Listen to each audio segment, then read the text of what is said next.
नमस्कार, स्वागत है आपका ज्ञान सम्मान के मंच पे।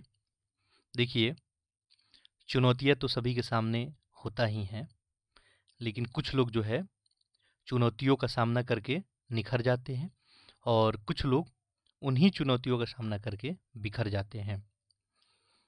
अब निखरना है या बिखरना है, ये डिपेंड करता है अपने आप पे, आपके मेंटल स्ट्रेंथ पे। आप जितना ज़्यादा मजबूती के साथ किसी का सामना करेंगे, आपका जो है सफल होने का जो है चांसेज उतना ही अधिक होता है। देखिए, कहा जाता है कि यदि संघर्ष जो है आपका अपने लोगों से हो तो आप वहाँ हार भी सकते हैं, बट यदि यही संघर्ष अपने आप से हो तो जीतना जरूरी होता है। और जीतने के लिए हमें क्या करना पड़ता है? तो हमें न्याय करना पड़ता है। किसके साथ? तो हमें सब्जेक्ट के साथ न्याय करना पड़ता है। यदि आप सारे सब्जेक्ट के साथ न्याय करते हैं तो सब्जेक्ट भी आपके साथ न्याय करती है और आप सफल हो सकते हैं। देखिए, आप कोई भी एग्ज़ाम दे रहे हैं तो यहाँ पे एक प्रश्न है कि क्या हमें जो है एनसीईआरटी पढ़ना चाहिए? ये बहुत लोगों का क्वेश्चन होता है, ठीक है, कि हमें एनसीईआरटी पढ़ना चाहिए या नहीं पढ़ना चाहिए। क्या बगैर एनसीईआरटी पढ़े हुए हम एग्जामिनेशन में जो है सफल हो सकते हैं? तो आइए इसका हम लोग उत्तर जो है देखते हैं। तो आप कोई भी एग्ज़ाम लिख रहे हो, चाहे आप यूपीएससी लिख रहे हैं, ठीक है, या आप यूपी पीसीएस लिख रहे हैं, या बिहार पीसीएस लिख रहे हैं, राजस्थान पीसीएस लिख रहे हैं, झारखंड पीसीएस हो, उत्तराखंड पीसीएस हो, छत्तीसगढ़ पीसीएस हो, डिफरेंट डिफरेंट जो भी पीसीएस हमारे देश में अभी आयोजित होती हैं, आप उन सब एग्ज़ाम में पार्टिसिपेट करते हैं, या इसके अलावा आप कोई वनडे एग्ज़ाम, जैसे मैं बात कर रहा हूँ एसएससी की, या रेलवे हो गया, या सीटेट हो गया, ठीक है, इन सारे एग्ज़ामों में जो है आप देखेंगे तो इनका बेसिक जो है रेफरेंस बुक क्या होता है, ठीक है, एक बेसिक जो बुक होता है रेफरेंस बुक, वो एनसीईआरटी ही होता है, ठीक है। ये मैं कैसे बोल रहा हूँ, ठीक है। तो आप यदि एनालिसिस करेंगे, यदि मैं बात कर लूँ यूपीएससी की, बात कर लेता हूँ मैं। देखिए, यूपीएससी की मैं बात करूँ तो आप देखेंगे यहाँ पे डायरेक्टली एनसीईआरटी से मैं केवल बात कर रहा हूँ, आपसे जो है 30 से 35 क्वेश्चन डायरेक्टली पूछे जाते हैं। मैं यहाँ पे वर्ड यूज़ किया हूँ डायरेक्टली, यानी एनसीईआरटी के ऊपर आपका समझ है, एनसीईआरटी के ऊपर आपका कमांड है, तो 30 से 35 क्वेश्चन आप प्री पॉइंट ऑफ व्यू से मैं बात कर रहा हूँ, आप डायरेक्टली कर सकते हैं। वैसे ही आप बिहार पीसीएस लिख रहे हैं या आप यूपी पीसीएस लिख रहे हैं, आप देखेंगे अभी हाल ही कुछ दिन पहले 68 बीपीएससी का एग्ज़ाम हुआ, वहाँ पे आप देखेंगे तो ज्योग्राफी सेक्शन से डायरेक्ट एनसीईआरटी से आपको क्वेश्चन पूछे गए थे। तो डायरेक्टली जब क्वेश्चन पूछा जा रहा है तो क्यों हमें इसे नहीं पढ़ना चाहिए? ये आपके दिमाग में क्वेश्चन आना चाहिए। बिल्कुल पढ़ना चाहिए।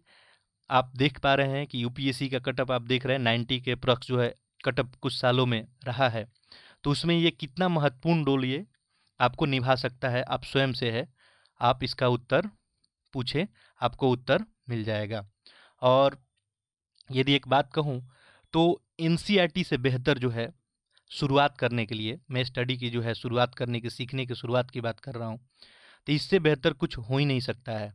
अभी जब हम लोग बुक देखेंगे इसका, तो आप देखेंगे वहाँ पे ये कितने सारे लोगों का मेहनत है, उनके विचारों का क्या है, ये एक संगम है, और उन विचारों का जो है, सारे लोग का विचारों का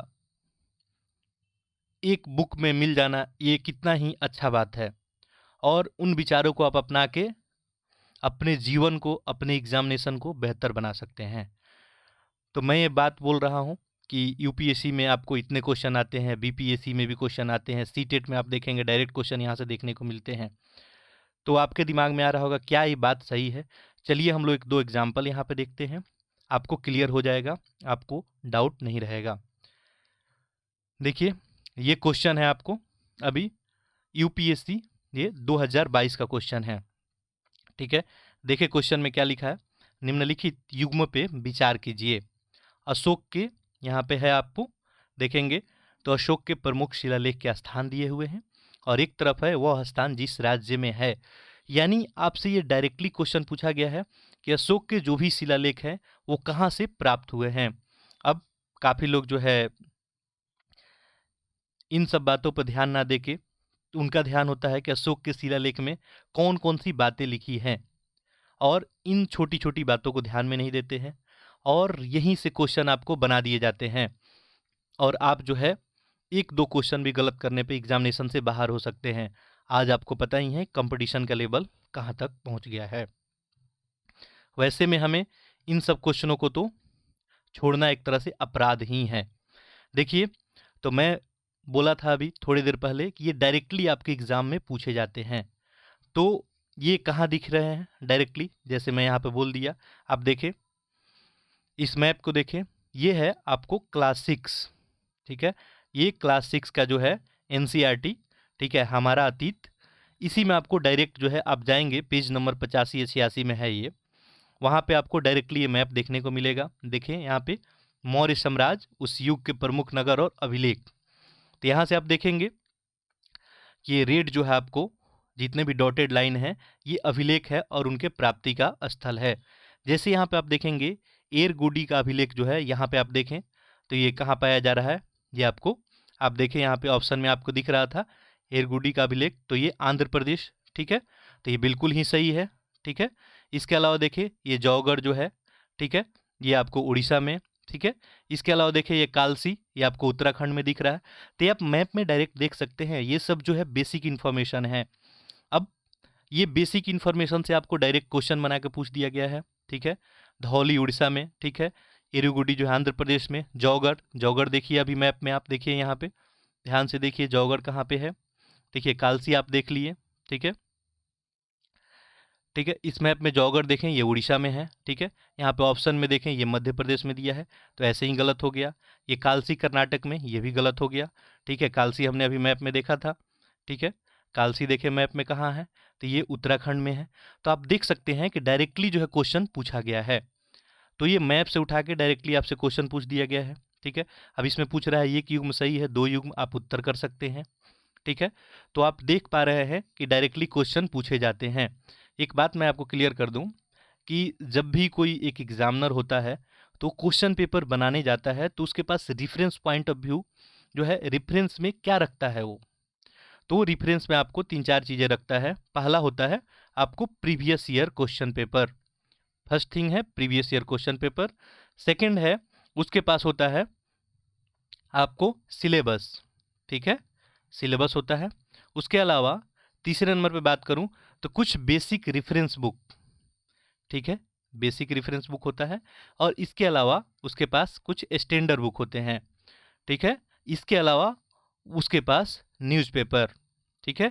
इन्हीं सब मटेरियल को लेके वो आपका पेपर डिजाइन करता है, ठीक है। साथ साथ इसमें हम एक टेस्ट पेपर भी ऐड कर दें, ठीक है।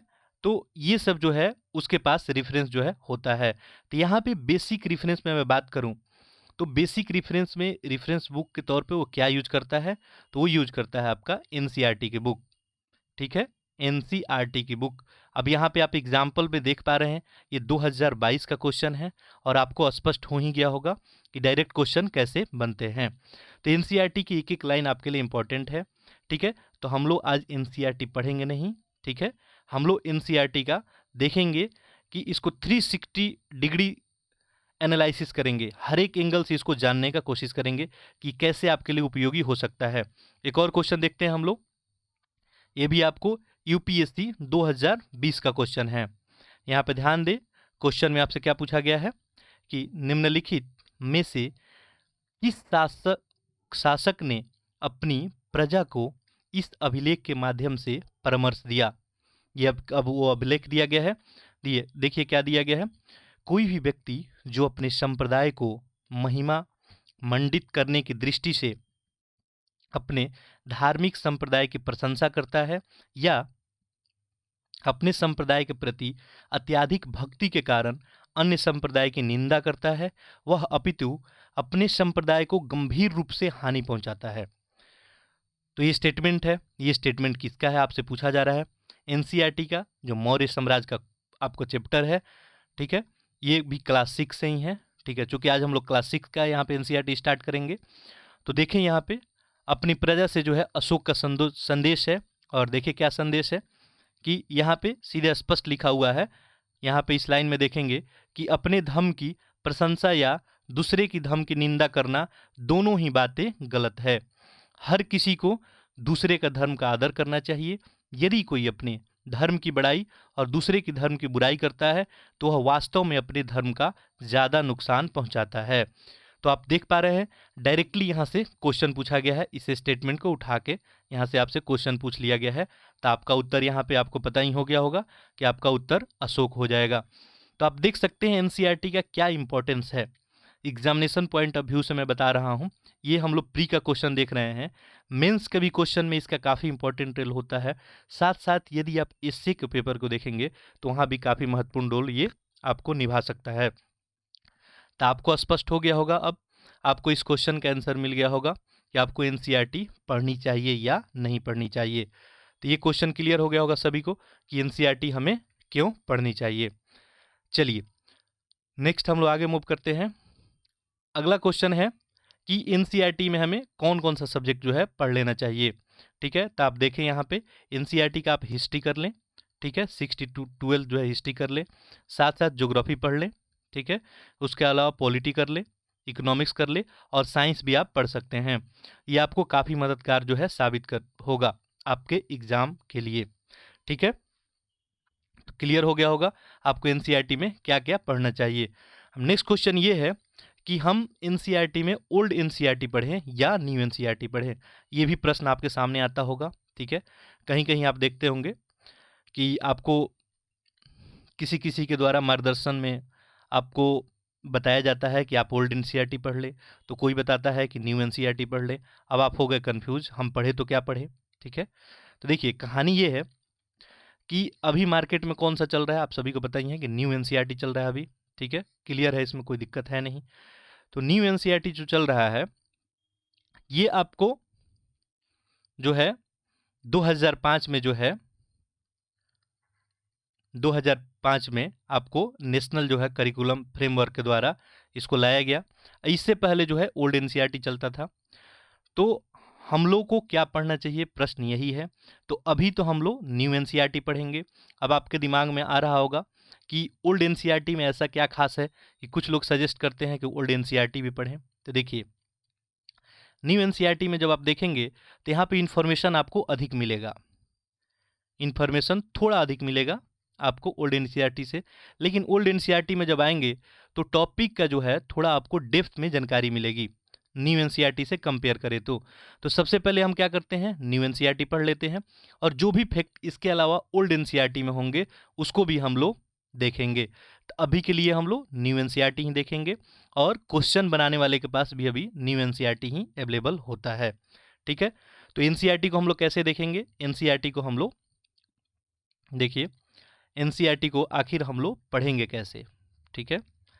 तो मैं आपको बताया थोड़ी देर पहले कि एनसीईआरटी को हम लोग कैसे पढ़ेंगे। तो हम लोग प्री पॉइंट ऑफ व्यू से देखेंगे, ठीक है, क्या क्या फैक्ट बन सकते हैं। मैं एक एक आपको क्वेश्चन इंडिकेट करूंगा, ठीक है। इसके अलावा मेंस में इससे कैसे क्वेश्चन बन सकते हैं, साथ साथ यदि किसी का ऑप्शनल है तो उसके लिए भी इंपॉर्टेंट होगा।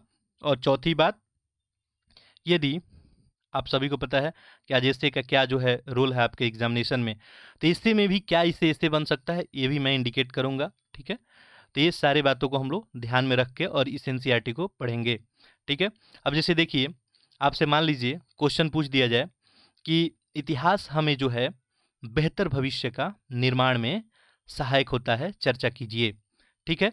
तो अब यदि आपको पता है कि इतिहास से कैसे बेहतर आप भविष्य बना सकते हैं, ये एनसीईआरटी पढ़ने के बाद आपको इसकी जानकारी मिल जाएगी।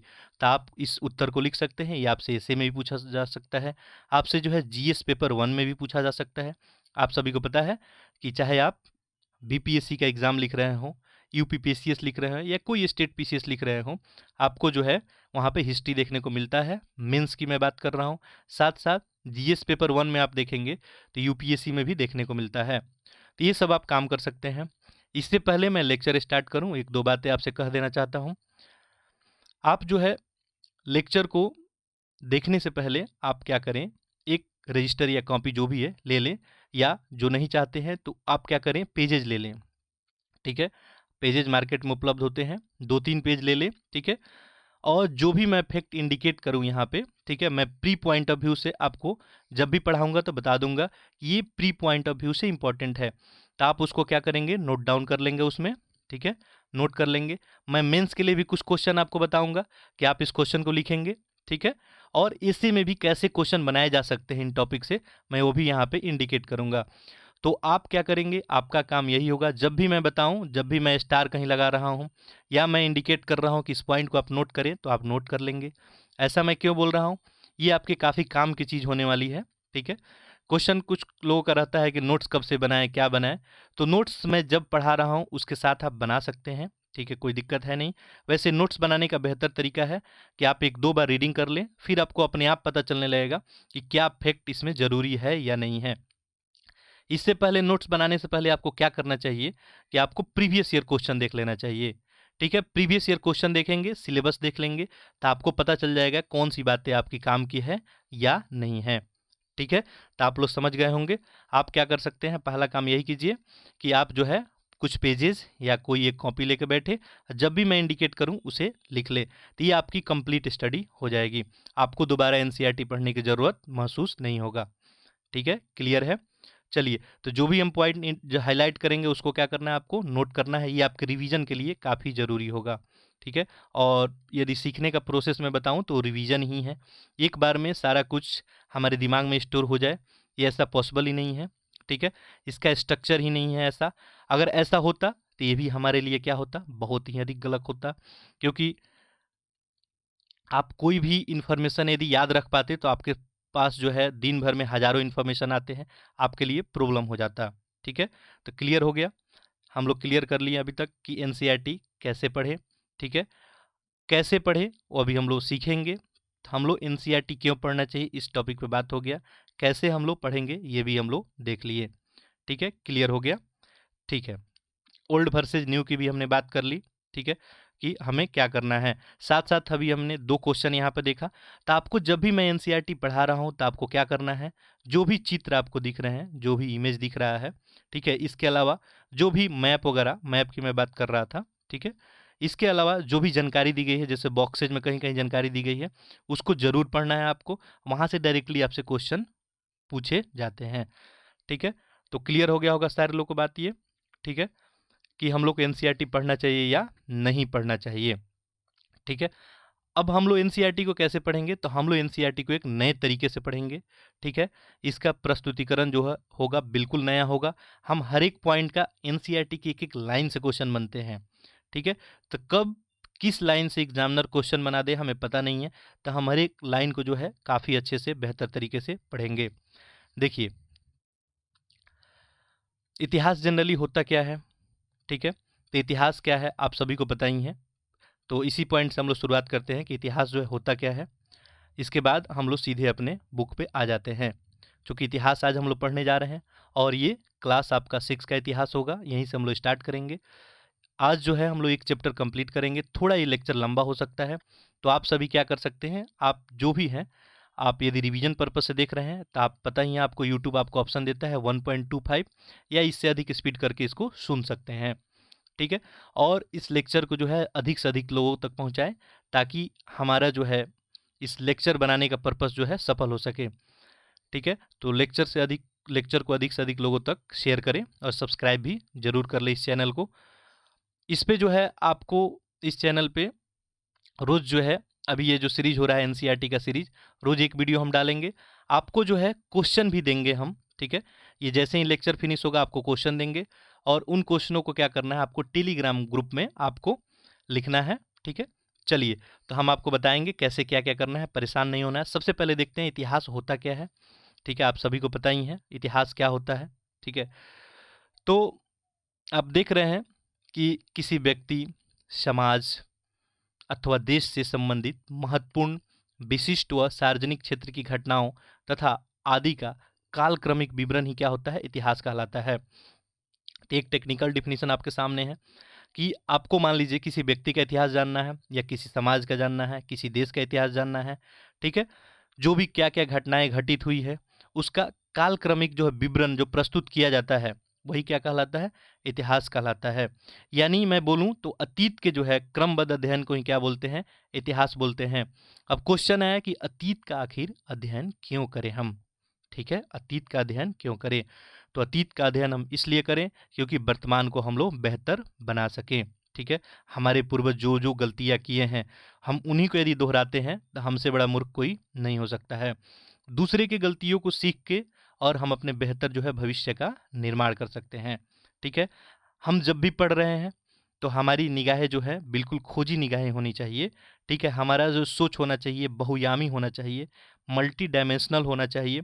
जब भी हम बुक पढ़ रहे हैं, ठीक है, कोई भी आप बुक पढ़ें, ठीक है, मैं एनसीईआरटी की ही बात नहीं कर रहा हूँ, तो आप देखिए यहाँ से प्री का फैक्ट क्या क्या बन सकता है। ठीक है, जीएस 1 में क्या बन सकता है, तो हमारा ऐसा जो है अप्रोच होना चाहिए।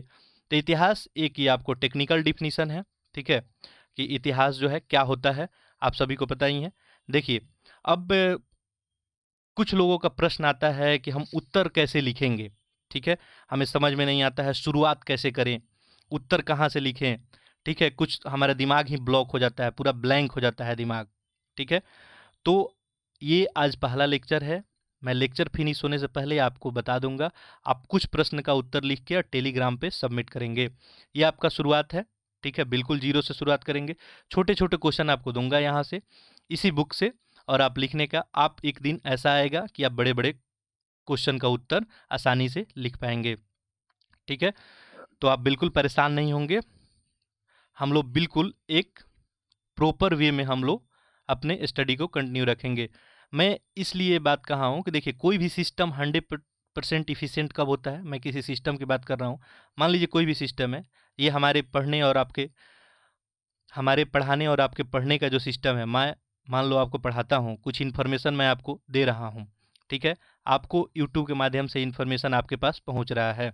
अभी ज़रूरी नहीं कि मैं जितना इन्फॉर्मेशन आपको दूँ उतना आप गेन कर लें, और मैं जो जो बताऊँ आप सारा चीज़ ही सही कर लें। तो यदि आप हमें आउटपुट यदि आपके तरफ से भी मिल जाए, ठीक है, हमारे पास यदि पहुँच जाता है आउटपुट, तो मुझे पता चल जाएगा कि आप जो है लैग कहाँ कर पा रहे हैं, तो फिर मैं उसको इम्प्रूव कर दूंगा, ठीक है, मैं बता दूंगा, ठीक है, और इस तरह से हम लोग का ये सिस्टम क्या हो जाएगा, पढ़ने का बहुत बेस्ट सिस्टम बन सकता है। क्योंकि सिस्टम में जब तक फीडबैक नहीं हो, ठीक है, वन वे कम्युनिकेशन कभी भी बेहतर नहीं होता है। लेकिन बट यहाँ पे यूट्यूब में जो है, अभी हम लोग, चूँकि ये रिकॉर्डेड वीडियो है तो ये वन वे कम्युनिकेशन ही हो रहा है, बट इसको हम वन वे बनने नहीं देंगे। हम आपको हर एक चैप्टर के एंड होने से पहले आपको कुछ प्रश्न देंगे, आप उसका उत्तर टेलीग्राम में जो है आप क्या करेंगे, आप टेलीग्राम में उसको भेज सकते हैं। आप अपने कॉपी पर लिख के उसका फ़ोटो क्लिक करें और ईजिली आप भेज सकते हैं।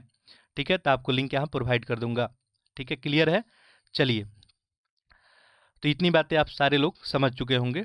ठीक है, हम देख रहे थे कि इतिहास का डिफिनीशन कि आखिर इतिहास जो है क्या। ठीक है, इतिहास को जो है हम कैसे समझेंगे। ठीक है, तो हम जो है इसी बातों को जो है देखते हैं कि आखिर इतिहास होता क्या है। ठीक है, चलिए, तो अभी एक हम लोग डिफिनीशन देखें। ठीक है, यहाँ पे कि इतिहास क्या होता है, तो हमने बताया कि किसी व्यक्ति, समाज, देश, इससे रिलेटेड जो भी घटनाएं होती हैं उनका एक कालक्रमिक यानी क्रमवार जो है, क्रोनोलॉजिकल जो है डिस्क्रिप्शन ही क्या होता है, इतिहास कहलाता है। बीते हुए जो कल की कहानी हमें बताता है उसी को हम इतिहास बोलते हैं। जो मानव हमारा समाज रहा है, तो मानव समाज में जो विभिन्न कालों में जो बदलाव हुए हैं, मैं बात कर रहा हूँ बदलाव की। ठीक है, तो जो बदलाव हुए हैं उन्हीं का अध्ययन क्या होता है, आपका इतिहास कहलाता है।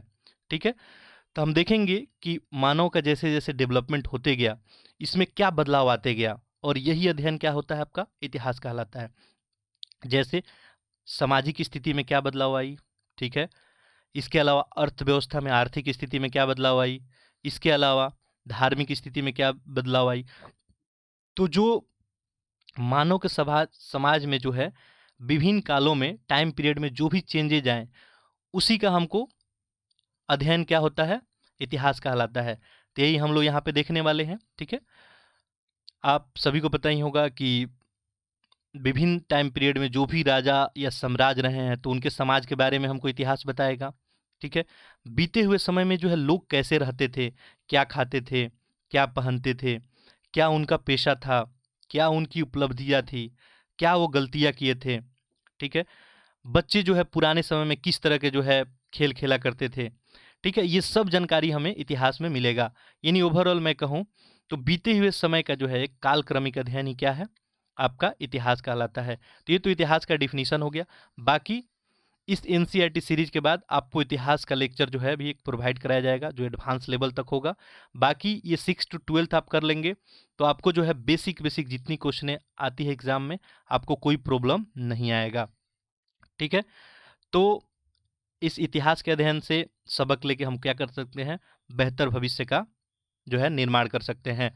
तो चलिए अब हम लोग स्टार्ट करते हैं, बुक पे हम लोग आते हैं। आई थिंक आप लोग समझ गए होंगे, ठीक है, कि हमारा जो है पढ़ने का तरीका क्या होगा, हमें कैसे देखना है, ठीक है, कैसे अप्रोच करना है, ठीक है, हमको जो है कैसे अप्रोच करना है ये आप सभी को जो है पता हो गया होगा, ठीक है। चलिए तो हम लोग जो है सीधे अब बुक पे आते हैं, ठीक है। अगर कोई भी आपका डाउट बनता है, कभी भी कोई भी यदि डाउट बनता है तो आप कमेंट बॉक्स में लिख सकते हैं और हम उसका जो है जितना जल्द से जल्द हो मैं रिप्लाई देने का प्रयास करूँगा, ठीक है। तो आप बिल्कुल परेशान ना होंगे, बिल्कुल वन वे कम्युनिकेशन नहीं रहने वाला है, ठीक है। तो चलिए हम लोग स्टार्ट करते हैं। लेक्चर ये थोड़ा सा लंबा हो जाएगा, अगले लेक्चर से मैं कोशिश करूँगा, क्योंकि ये आज का इसमें कुछ इंट्रो पार्ट भी ऐड था, इसलिए थोड़ा सा लेक्चर लंबा हो जाएगा। चलिए तो आपके सामने दिख रहा है हमारा अतीत, ये न्यू एनसीईआरटी है, ठीक है। ये देखिए एनसीईआरटी का लिखा हुआ नेशनल जो है council of education research and training, ठीक है। यहाँ पे देखेंगे तो सबसे पहले देखिए इसमें आमुख आपको यहाँ पे एक पेज दिख रहा है। अब ये सब पेजेज हम लोग पढ़ते नहीं हैं, ठीक है। कभी कभी कुछ बेसिक एग्जामिनेशन में यहाँ से भी क्वेश्चन बना दिए जाते हैं। जैसे अभी जो ये करिकुलम चल रहा है, रूपरेखा ये है, ये 2005 का है, ठीक है। हमने अभी थोड़ी देर पहले बताया था। इससे पहले देखे तो 1986 में, ठीक है, ये सब जो है प्रयास किया गया था। अब जो 2005 का ये प्रयास है कि ये जो किताबी ज्ञान है किताबों तक सीमित ना रह के हम इसको समाज से भी रिलेट करें, जाने, और इसको जो है बहुत बेहतर तरीके से जो है लिखा गया है, ठीक है। ये पाठ्य पुस्तक जो है बनाने में काफ़ी लोगों का मेहनत है, ठीक है, मैं आपको बताया था। तो आप देख सकते हैं यहाँ पे देखिए पाठ्य पुस्तक की जो है निर्माण समिति है, इसमें कितने लोग हैं, ठीक है। अध्यक्ष जो हैं, ठीक है, प्रोफेसर हैं, देखिए इतिहास विभाग कलकत्ता विश्वविद्यालय। इसके अलावा यहाँ पे देख ले जेएनयू, ठीक है, नीलाद्री जो है भट्टाचार्य प्रोफेसर इतिहास अध्ययन केंद्र के। तो काफ़ी सारे लोग यहाँ पे देखे जेएनयू से, यहाँ पे जो है अलीगढ़ मुस्लिम जो है विश्वविद्यालय से, जामिया मिलिया जो है इस्लामिया जो है नई दिल्ली से। तो यहाँ पे आप देख सकते हैं कि कितने सारे लोग मिलके जो है ये बुक जो है बनाए हैं, ठीक है। तो इनका जो है मेहनत है, काफ़ी समय का प्रतिफल है इनके मेहनतों का। तो ये बहुत ही बेहतर बुक है, इससे बेहतर जो है शुरुआत करने के लिए कोई बुक हो नहीं सकती है, ठीक है। तो आप बुक देख सकते हैं कि कितने लोग जो है मिलके बनाए हैं। अब देखिए पहला यहाँ पे क्वेश्चन है कि क्यों पढ़ें हम इतिहास, ठीक है, पहला क्वेश्चन यही है।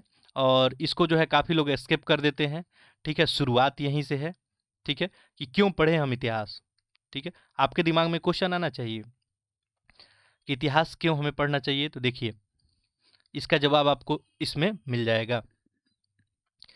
देखिए इस साल जो है छठी कक्षा में तुम इतिहास पढ़ोगे, ये छठी कक्षा का बुक हम लोग देख रहे हैं।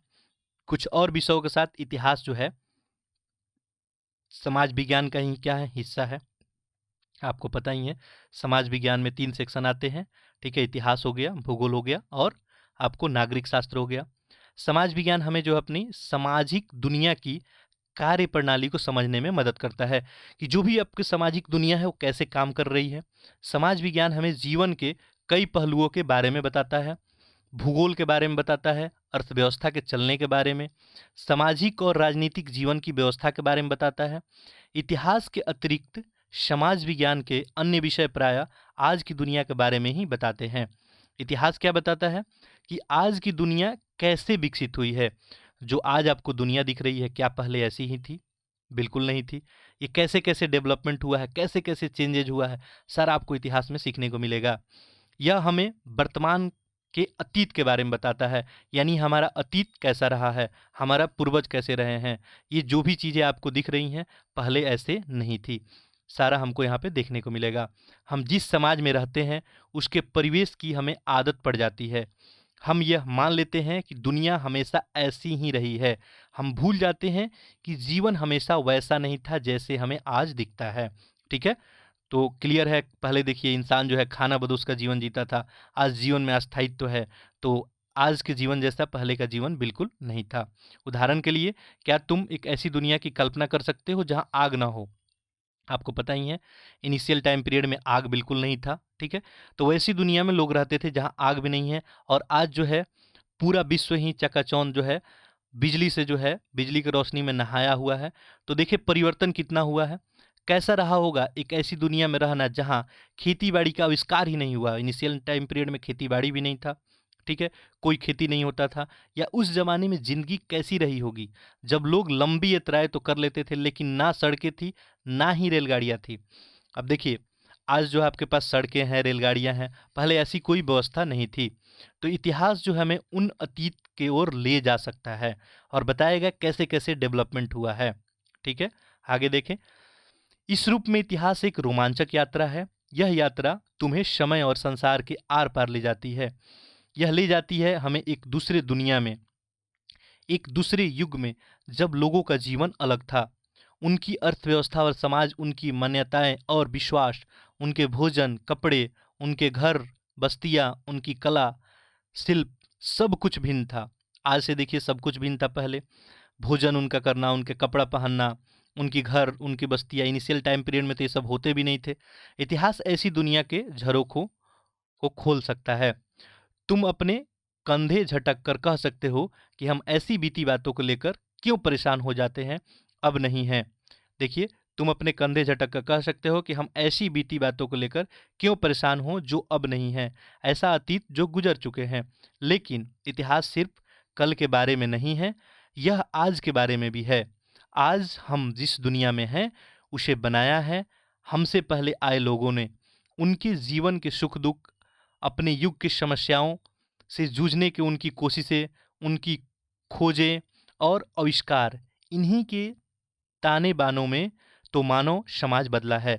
प्रायः यह बदलाव इतने धीमे और मामूली होते थे कि उस युग के लोगों को इसका पता भी नहीं चलता था। बाद में जब हम अतीत पे नजर डालते हैं तो हम इतिहास पढ़ते हैं, तब हमें अंदाजा लगता है कि ये बदलाव कैसे आया है।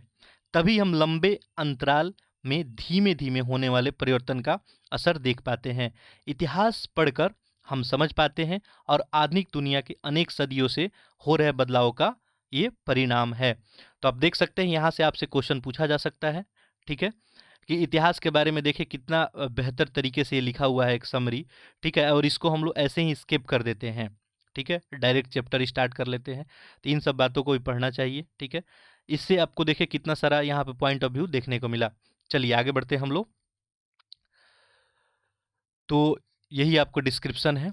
ठीक है, इसका आगे बढ़ते हैं। चलिए, ये पुस्तक लिखने में काफ़ी लोग का योगदान रहा, तो ये आभार आपको यहाँ पे दिया हुआ है। ठीक है, अब चलिए देख लेते हैं सबसे पहले विषय सूची का कि कक्षा जो है 6 में क्या क्या हमको देखने को मिलेगा। ठीक है, तो ये विषय सूची है, आपको देखें। क्यों पढ़ें हम इतिहास, ये हम लोग देख चुके हैं अभी। ठीक है, पहला अध्याय में हम लोग देखेंगे क्या, कब, कहाँ और कैसे। दूसरा अध्याय है आरंभिक मानव की खोज में। तीसरा है भोजन संग्राहक से उत्पादक तक। चौथा है आपको आरंभिक नगर, क्या बताती है हमें किताबें और कब्रें। राजा, राज्य और एक प्राचीन जो है गणराज्य। नए प्रश्न, नए विचार। अशोक, एक अनोखा सम्राट जिसने युद्ध का त्याग किया। ठीक है, इसके अलावा देखेंगे तो खुशहाल गांव और समृद्ध शहर। व्यापारी, राजा और तीर्थयात्री। नए साम्राज्य और राज। इमारतें, चित्र और किताबें। तो ये सब हम लोग इसमें देखेंगे एक एक करके। यहाँ पे 12 यूनिट आपको दिखाए गए हैं। ठीक है, आज हम लोग देखेंगे क्या, कब, कहाँ और कैसे। ठीक है, तो इसी यूनिट को हम लोग देखने जा रहे हैं। चलिए देखते हैं। इस पुस्तक में देखिए जनरली क्या होगा आपके पास। ठीक है, तो यहाँ पे आप देखेंगे तो इसमें जो है आपको परिभाषा होगा। ठीक है, कुछ कुछ स्रोत, अतिरिक्त कुछ जो है इन्फॉर्मेशन भी दिया जाएगा। कुछ जो है उपयोगी शब्द होंगे। ठीक है, कुछ महत्वपूर्ण तिथियाँ होगी, तो ये सब आपको इन्फॉर्मेशन दिया जाएगा। यानी जो बेसिक बेसिक शब्दावली होती है जो इतिहास में हम लोग पढ़ते हैं वो आपको देखने को मिलेगा, और काफ़ी इंटरेस्टिंग तरीके से इसको रखा गया है, लिखा गया है, देखेंगे अभी आप। ठीक है, तो ये चर्चा काफ़ी बेहतर रहने वाला है। ठीक है, देखिए इतिहास जनरली जो होता है ये आपको इसको 3 भागों में बांटा गया है पढ़ने के दृष्टिकोण से। एक जो है आपको देखेंगे तो प्राचीन इतिहास हो गया, दूसरा मध्यकालीन इतिहास, तीसरा जो होता है आधुनिक इतिहास। ठीक है, तो ये जो बुक जो है आपका प्राचीन इतिहास के बारे में आपको बताता है। इस बुक में आपको प्राचीन भारत के इतिहास और इससे रिलेटेड जो भी इंफॉर्मेशन है उसी के बारे में बताएगा। तो ये प्राचीन भारत के इतिहास से रिलेटेड ये बुक है। ठीक है, चलिए तो आगे बढ़ते हैं, हम लोग बुक पे आते हैं। पहला अध्याय देखें, बिल्कुल एक एक लाइन अच्छे से देखेंगे, आपको जो है सारा फैक्ट क्लियर हो जाएगा। ठीक है, देखें अध्याय 1 है ये, क्या, कब, कहाँ और कैसे। अब देखिए यहाँ पे एक रसीदा जो है, एक बालिका यहाँ पे आपको दिख रही है, इसका क्वेश्चन है, रसीदा बैठी जो है अखबार पढ़ रही है, अचानक उसकी निगाहें एक सुर्खी पे पड़ी, 100 साल पहले। वह सोचने लगी कि यह कोई कैसे जान सकता है कि इतने वर्ष पहले क्या हुआ था। अब रसीदा का यहाँ पे सवाल देखिए क्या है कि 100 साल पहले क्या हुआ था, ये कोई कैसे जान सकता है, और इसी प्रश्न का उत्तर हम लोग इस अध्याय में देखेंगे। आपको यदि मैं बता दूं कि आप बताएं हमें अभी से जो है 500 साल पहले की कहानी आप मेरे को बताएं। ठीक है, अभी से 500 साल पहले की कहानी बताएं आप मेरे को। तो 500 साल पहले के कोई व्यक्ति आपके पास उपलब्ध नहीं है, पहला। दूसरा, लेकिन आपको पता है यदि आपको मैं रिकॉर्डिंग दे दूं उस समय की, ठीक है, तो आप देख के पता लगा सकते हैं, ठीक है, कि 500 साल जो है पहले लोग कैसे रहते थे, क्या करते थे। ठीक है, लेकिन यदि मैं आपसे पूछूं कि आप बताएं आज से 10,000 साल पहले की कहानी हमें बताएं, ठीक है, तो 10,000 साल पहले की ना कोई आपके पास रिकॉर्डिंग अवेलेबल है, ठीक है, ना ही आपके पास कोई व्यक्ति उस समय का अवेलेबल है। ठीक है, तो आप जो है 10,000 साल पहले के इतिहास कैसे जानेंगे। ठीक है, तो ये जो है इतिहास जानने का कुछ आपके पास स्रोत होना चाहिए, और आपके पास कोई प्रत्यक्ष स्रोत है नहीं। तो हम लोग जो है इस समय जो भी खुदाई में हमें मिले होते हैं, जैसे हमें कुछ अभिलेख मिल गए, ठीक है, कुछ उस समय के बर्तने पात्र वगैरह मिल गए, ठीक है, इन सबों को क्या करते हैं हम लोग, इन सबों से जानकारियाँ जो है एकत्र करके और उस समय का इतिहास लिखने का प्रयत्न करते हैं। इसका मतलब ये हुआ कि जो ये हमारा प्रयत्न, जो हमारा प्रयास है उस समय का इतिहास लिखने का, ये क्या है, इसमें एग्जैक्टनेस नहीं होगा। यानी आज से 10,000 साल पहले या 20,000 साल पहले क्या हुआ था हम एग्जैक्ट नहीं बता सकते हैं। तो ये सब क्या होता है, अनुमानित होता है। ठीक है, क्या होता है, अनुमानित होता है। यानी अनुमान लगाया गया है किसके द्वारा, इतिहासकारों के द्वारा। किसके बेसिस पे आप देखेंगे, तो ये जो है उस समय के स्रोत।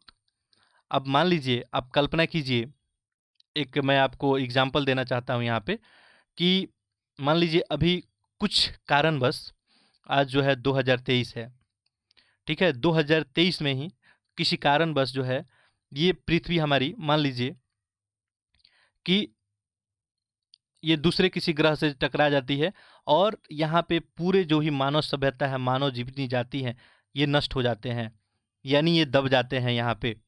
ठीक है, तो ये मानव सभ्यता यहाँ पे नष्ट हो जाता है। और आज से, यानी 2023 के मैं बात कर रहा हूँ, तो आज से मान लीजिए कि 5,000 साल बाद, ठीक है, 5,000 साल बाद मान लीजिए कि यहाँ पे कोई भी फिर से एक नए जनरेशन के लोग आते हैं और वो बिल्कुल अच्छे तरीके से रहने लगते हैं। कभी वो मान लीजिए कि एक घर निर्माण के लिए जाते हैं, एक घर निर्माण कहीं कराना चाहते हैं, अब वहाँ पे वो खुदाई कराते हैं। ठीक है, तो खुदाई कराने में उनको क्या मिलेगी, कुछ कंकालें मिलेंगी, ठीक है, कुछ और वस्तुएं मिलेंगी, कुछ लोहे के वस्तुएं मिलेंगी, ठीक है, कुछ पीतल की वस्तुएं मिलेंगी। वहाँ पे आज आपको पता ही है लैपटॉप मिलेगा, ठीक है, कंप्यूटर मिलेगा, ठीक है, बिजली के बल्ब मिलेंगे, ये सब चीज़ें उनको मिलेंगी। तो इससे क्या करेंगे, अनुमान लगाएंगे, रेडियो मिलेगा तो अनुमान लगाएंगे कि उस समय के लोग जो है रेडियो भी सुना करते थे, उस समय के लोग टेलीविज़न भी देखा करते थे, उस समय के लोग टेलीफोन मिला तो बात भी कर सकते थे। तो ये सब अनुमान लगाया जाएगा ऑन द बेसिस ऑफ जो भी हमारे पास सोर्सेज होंगे, यानी जो भी खुदाई में हमें मिला होगा। तो बेसिक सा इतिहास ये जो आज हम लोग पढ़ने जा रहे हैं या जो आपके बुक में लिखा हुआ है, ये मैं आपको पहले ही स्पष्ट कर दूं, ये जो है कुछ लोगों का कल्पना है। ठीक है, कुछ सामग्री जो जो मिला उनको, जैसे मान लीजिए हमें घड़ा मिल गया, ठीक है, हमें कुछ पत्थर के औजार मिल गए, ठीक है, तो हम इससे कनेक्ट करते हैं इन्फॉर्मेशन कि वो पत्थर के औजार के जो है इस्तेमाल करते थे जानवरों को मारने के लिए, अपने रक्षा करने के लिए। पात्र जो है ये पानी के लिए इस्तेमाल करते थे, इसमें कुछ रखते थे। तो ऐसे कनेक्ट करके हम लोग क्या करते हैं, उस समय का इतिहास लिखते हैं। ठीक है, तो ये बात अगर 10,000 साल पहले की है तो हमारे पास जो है साक्ष्य के नाम पे यही सब चीज़ अवेलेबल था। बाकी हमने आपको बताया था कि एक डिटेल सीरीज हम लोग इतिहास का देखेंगे। ठीक है, अभी के लिए जो है हम यहाँ पे एनसीईआरटी में ही फोकस रहते हैं। तो रसीदा का सवाल क्या था कि 100 साल पहले, ठीक है, कोई कैसे जान सकता है, बताएं कि क्या हुआ था, कैसे पता लगाएंगे। तो देखें, यह जानने के लिए कि कल क्या हुआ था, तुम क्या कर सकते हो, रेडियो सुन सकते हो, टेलीविज़न देख सकते हो, या फिर अखबार पढ़ सकते हो। आपको पता ही है प्रीवियस डे का जो भी नॉलेज है आपको अखबार के माध्यम से मिल जाता है। साथ ही यह जानने के लिए पिछले साल क्या हुआ था, तुम किसी ऐसे व्यक्ति से बात कर सकते हो जिसे उस समय की स्मृति हो, ठीक है, जो याद रखा हो। लेकिन बहुत पहले क्या हुआ है ये कैसे जान सकते हो, प्रश्न ये है। ठीक है, तो अतीत के बारे में हम क्या जान सकते हैं और कैसे जान सकते हैं। तो देखें, अतीत के बारे में बहुत कुछ जाना जा सकता है, जैसे लोग क्या खाते थे, कैसे कपड़े पहनते थे, किस तरह के घरों में रहते थे। हम आखेटकों, जिनको शिकारी बोलते थे, शिकारियों, पशुपालकों, कृषकों, शासकों, व्यापारियों, पुरोहितों, शिल्पकारों, कलाकारों, संगीतकारों या फिर वैज्ञानिकों के जीवन के बारे में जानकारियां हासिल कर सकते हैं। ठीक है, यही नहीं, हम ये भी पता कर सकते हैं कि उस समय बच्चे कौन से खेल खेलते थे, कौन सी कहानियां सुना करते थे, कौन से नाटक देखा करते थे, या फिर कौन सी गीत गाते थे। ये सब हम लोग जान सकते हैं। ठीक है, तो अतीत के बारे में हम ये सब इंफॉर्मेशन जान सकते हैं कि उस समय जो है आखेटक शिकारियों का जीवन कैसे होता था, पशुपालक, कृषक, शासक, ये जो भी वर्ग हैं, वैज्ञानिक है, उनका जीवन कैसे था, ये सब हम लोग जान सकते हैं। अब क्वेश्चन है नेक्स्ट कि लोग कहाँ रहते थे। पहला प्रश्न आपके सामने आया कि लोग जो है कहाँ रहते थे। ठीक है, तो देखें, मानचित्र में यहाँ पे आपको दिखाया गया है, अभी हम लोग देखेंगे। ठीक है, नर्मदा नदी का पता लगाना है यहाँ पे।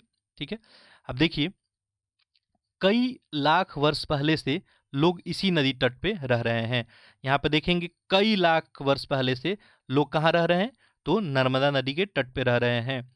ठीक है, यहाँ रहने वाले आरंभिक लोगों में से कुछ क्या थे, कुशल संग्राहक थे। यहाँ पे बात की जा रही है स्किल्ड की, वो लोग स्किल्ड थे। ठीक है, अब देखिए, जो भी आसपास उनके जंगले होता था वहां पे विशाल संपदा से वो परिचित थे।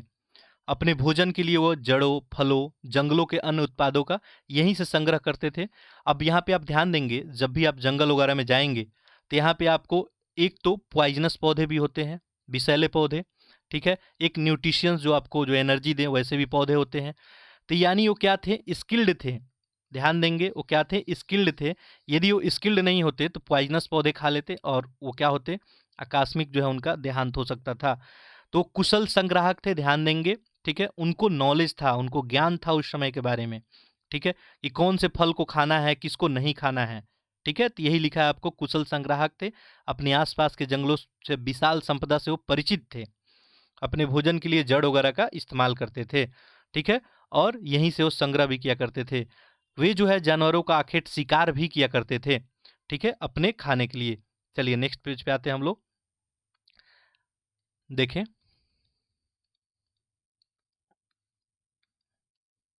एक आपको इन्फॉर्मेशन दिया कि आप जो है नर्मदा नदी का पता लगाएं, तो देखिए ये आपके पास मैप है, आप देख सकते हैं इसमें नर्मदा नदी कहाँ है। आप इसे ढूंढेंगे, आपको दिख जाएगा। ठीक है, देखें यहाँ पे, ये हमारा जो है प्यारा भारत है, देखें यहाँ पे, ये आपको दिख रहा है नर्मदा। यानी आपको इसी क्षेत्र में जो है आज से लाखों वर्ष पहले यहाँ पे लोग रहा करते थे। ठीक है, इसी क्षेत्र में। ठीक है, आपसे देखिए इन्फॉर्मेशन यही दिया हुआ था प्रीवियस सेज में, नर्मदा नदी का कई लाख वर्ष पहले जो है लोग जो है इसी तट पे रहा करते थे। ठीक है, यहाँ पे बस्तियाँ थी, जंगल थे। ठीक है, अब नदी है तो उनको पीने के लिए पानी मिल जाएगा, जंगल है वहाँ से क्या मिल जाएगा, उनको खाने के लिए वस्तुएं मिल जाएंगी और यहाँ पे इनका जीवन था। चलिए, तो ये आप देख पा रहे हैं। आगे देखें, इसी में एक और इन्फॉर्मेशन आपसे पूछा गया है। देखें कि अब तुम जो है उत्तर पश्चिम के सुलेमान और किरथर पहाड़ियों का भी पता लगाओ। देखते हैं अभी हम लोग इस क्षेत्र में कुछ ऐसे स्थान हैं जहां लगभग 8000 वर्ष पहले क्या है, स्त्री पुरुषों ने सबसे पहले गेहूं तथा जौ जैसी फसलों को उपजाना आरंभ किया गया था। अभी आपके लिए एक पॉइंट बन गया, ठीक है, आपसे पूछा जा सकता है कि 8000 वर्ष पहले जो है गेहूं और जो है जौ की फसलें उपजाना कहाँ पर आरंभ किया गया था। तो ये देखें, सुलेमान और किरथर की पहाड़ी अभी हम लोग देखेंगे। उन्होंने भेड़, बकरी, गाय, बैल जैसे पशुओं को पालतू बनाना शुरू किया था। ये लोग गांव में रहते थे। उत्तर पूर्व में गारो तथा मध्य भारत में विंध्य पहाड़ियां का पता लगाओ। ये आपसे दूसरा इन्फॉर्मेशन पूछा जा रहा है, ठीक है। चलिए देखते हैं। सबसे पहले हम लोग सुलेमान और किरथर की पहाड़ी कहाँ पे है देखेंगे। यहाँ पे तो आपको दिख रही है, यहाँ पे देखिए सुलेमान, ठीक है, यहाँ पे दिख रहा है किरथर, ठीक है। ये आपको अभी देखेंगे तो ये पाकिस्तान और अफगानिस्तान के करीब में पड़ेगा, ठीक है। तो यहाँ पे जो है आपको आज से जो है 8000 वर्ष पहले, ठीक है, यहाँ पे आपको इंफॉर्मेशन दिया हुआ था गेहूं वगैरह का क्या हो गया था। देखिए यहाँ पे 8000 वर्ष पहले जो है गेहूं और जौ की फसलें जो है उपजाना इस एरिया में लोग प्रारंभ किए थे, ठीक है, क्लियर है। चलिए आगे देखिए, दूसरा इन्फॉर्मेशन आपसे क्या पूछा जा रहा था कि उत्तर पूर्व में देखें। अच्छा, ये डायरेक्शन दिया है उत्तर पश्चिम। अब आप कैसे पता लगा सकते हैं उत्तर पश्चिम है कि नहीं, ठीक है। आपको दिक्कत हो रही है, आप क्या करें, जब भी आपको डायरेक्शन लेना है आप 2 लाइन खींचे, ठीक है। मैं देखिए 2 लाइन यहाँ पे ले लिया, ठीक है। अब आप क्या कर सकते हैं, यहाँ पे ये आपका ईस्ट हो गया, सभी को पता है, ये आपका वेस्ट हो गया, ये आपको नॉर्थ हो गया, ये आपका साउथ हो गया, यानी ये हो गया आपका पूरब, ठीक है, क्लियर है। ये आपका हो गया पश्चिम, ठीक है। ये हो गया आपका उत्तर और ये आपका हो गया दक्षिण, क्लियर है। अब आपसे बोल रहा था उत्तर पश्चिम, यानी उत्तर पश्चिम कहने का मतलब क्या हुआ, उत्तर और पश्चिम के बीच, यानी इस रीजन की बात किया जा रहा है कि उत्तर और पश्चिम के रीजन में। तो आपसे जैसे बोल दिया उत्तर पश्चिम, आप सीधे इस रीजन में आते, आप इसको ढूंढ लेते। क्लियर हो गया होगा आप सभी को, ठीक है। चलिए इसके अलावा देखें आपसे और क्या पूछा जा रहा है इसमें। नेक्स्ट इन्फॉर्मेशन उत्तर पूरब। अब देखिए उत्तर पूरब आप बता सकते हैं, ये हो गया आपका उत्तर और ये हो गया पूरब, यानी इसके बीच के रीजन की बात कर रहा है। उत्तर पूरब में आपको क्या ढूंढना है, मध्य भारत की विंध्य पहाड़ियों का पता लगाओ, ठीक है। और ये कुछ अन्य ऐसे क्षेत्र थे जहां कृषि का विकास हुआ था और जहां सबसे पहले चावल उपजाया गया था, वह स्थान विंध्य के उत्तर में स्थित है। अब देखिए आपको देखना है विंध्य किधर है, तो देखें इस मैप में, तो आप देखेंगे यहाँ पे, ठीक है, यहाँ पे देखें आप, आपको यहाँ पे बिंद दिख रहा है, ठीक है। और बिंद के उत्तर में बात किया है, तो इस बिंद के उत्तर में यानी इस रीजन की बात कर रहा है। इस रीजन में जो है आपको क्या देखा गया था, तो चावल उपजाया गया था। इस रीजन में आपको चावल उपजाया गया था। चलिए आगे बढ़ते हैं। तो मैप को जो है आप देखेंगे और जो भी आपसे पूछा जाए धीरे धीरे करके आपको जो है सारे मैप का इंफॉर्मेशन आपको पता चल जाएगा। आगे देखें, अगला अगला है आपको कि मानचित्र पे सिंधु और इसकी सहायक नदियों का भी पता लगाने का प्रयास करो, ठीक है। अभी हम लोग देखेंगे सहायक नदियां उन्हें कहते हैं जो एक बड़ी नदी में जाकर मिल जाती है। लगभग जो है 4700 वर्ष पहले इन्हीं नदियों के किनारे कुछ आरंभिक नगर फले फूले थे। गंगा और इसकी सहायक नदियों के किनारे तथा समुद्री तटवर्ती इलाकों में नगरों का विकास 2500 ईसा पूर्व हुआ था। तो ध्यान देंगे, यहाँ पे 2 बातें आपको मिल गई। पहली क्या कि जो सिंधु नदी है और इसकी सहायक नदी यहीं पे इनिशियल टाइम पीरियड में, यानी आज से 4700 साल पहले यहीं पे नगरों का विकास हुआ था, ठीक है। यानी इनिशियल टाइम पीरियड में गंगा के किनारे नगरों का विकास नहीं हुआ था। तो आपको एक इंफॉर्मेशन मिल गया यहाँ से। दूसरा देखें, गंगा के किनारे यदि बात करें तो 2500 साल पहले यहाँ पे जो है 2500 वर्ष पहले गंगा के किनारे जो है यहाँ पे नगरों का विकास हुआ था। यानी सबसे पहले कहाँ, सिंधु के किनारे। आप देखेंगे हड़प्पा सभ्यता जब पढ़ेंगे तो सिंधु नदी के किनारे ही आपको बहुत सारे वहाँ पे नगर नियोजन आपको देखने को मिलेंगे, ठीक है। तो चलिए इसको हम लोग मैप पे देख लेते हैं थोड़ा, ठीक है।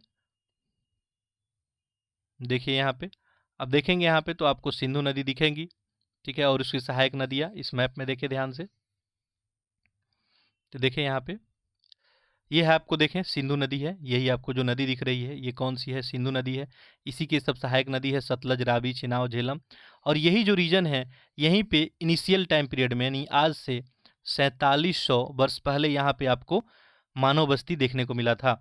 ये आपको देखिए गंगा नदी आपको दिख रही है यहाँ पे, ठीक है, ये आपको गंगा नदी दिख रही है। तो ये गंगा नदी वाला रीजन है, यहाँ पे हम लोग को 2500 साल पहले यानी आज से 2500 ईसा पूर्व जो है यहाँ पे नगर नियोजन देखने को मिला था।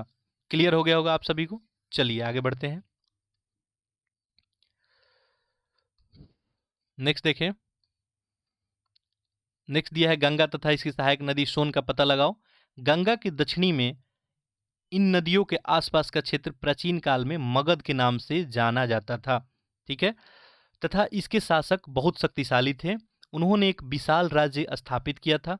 देश के अन्य हिस्से में ऐसे राज्यों का स्थापना की गई थी। लोगों ने सदैव उपमहाद्वीप के एक हिस्से से दूसरे हिस्से तक यात्रा की है। कभी कभी हिमालय जैसे ऊंचे पर्वत, पहाड़ों, रेगिस्तान, नदियों तथा समुद्रों के कारण यात्रा जोखिम भरी होती थी। अब देखिए पहले ना सड़कें थी, तो आपके बीच में हिमालय जैसे पर्वत भी आते थे, पहाड़ी आती थी, रेगिस्तान आता था। तो सोचिए यात्रा कितना जोखिम भरी हो सकती थी। कभी कभी बड़ी बड़ी जो है समुद्र आ गई, नदी आ गई, फिर भी ये यात्रा उनके लिए असंभव नहीं था, वो यात्रा करते ही थे। अतः कभी लोग काम की तलाश में तो कभी प्राकृतिक आपदाओं के कारण एक स्थान से दूसरे स्थान तक क्या करते थे, जाया करते थे। क्लियर है।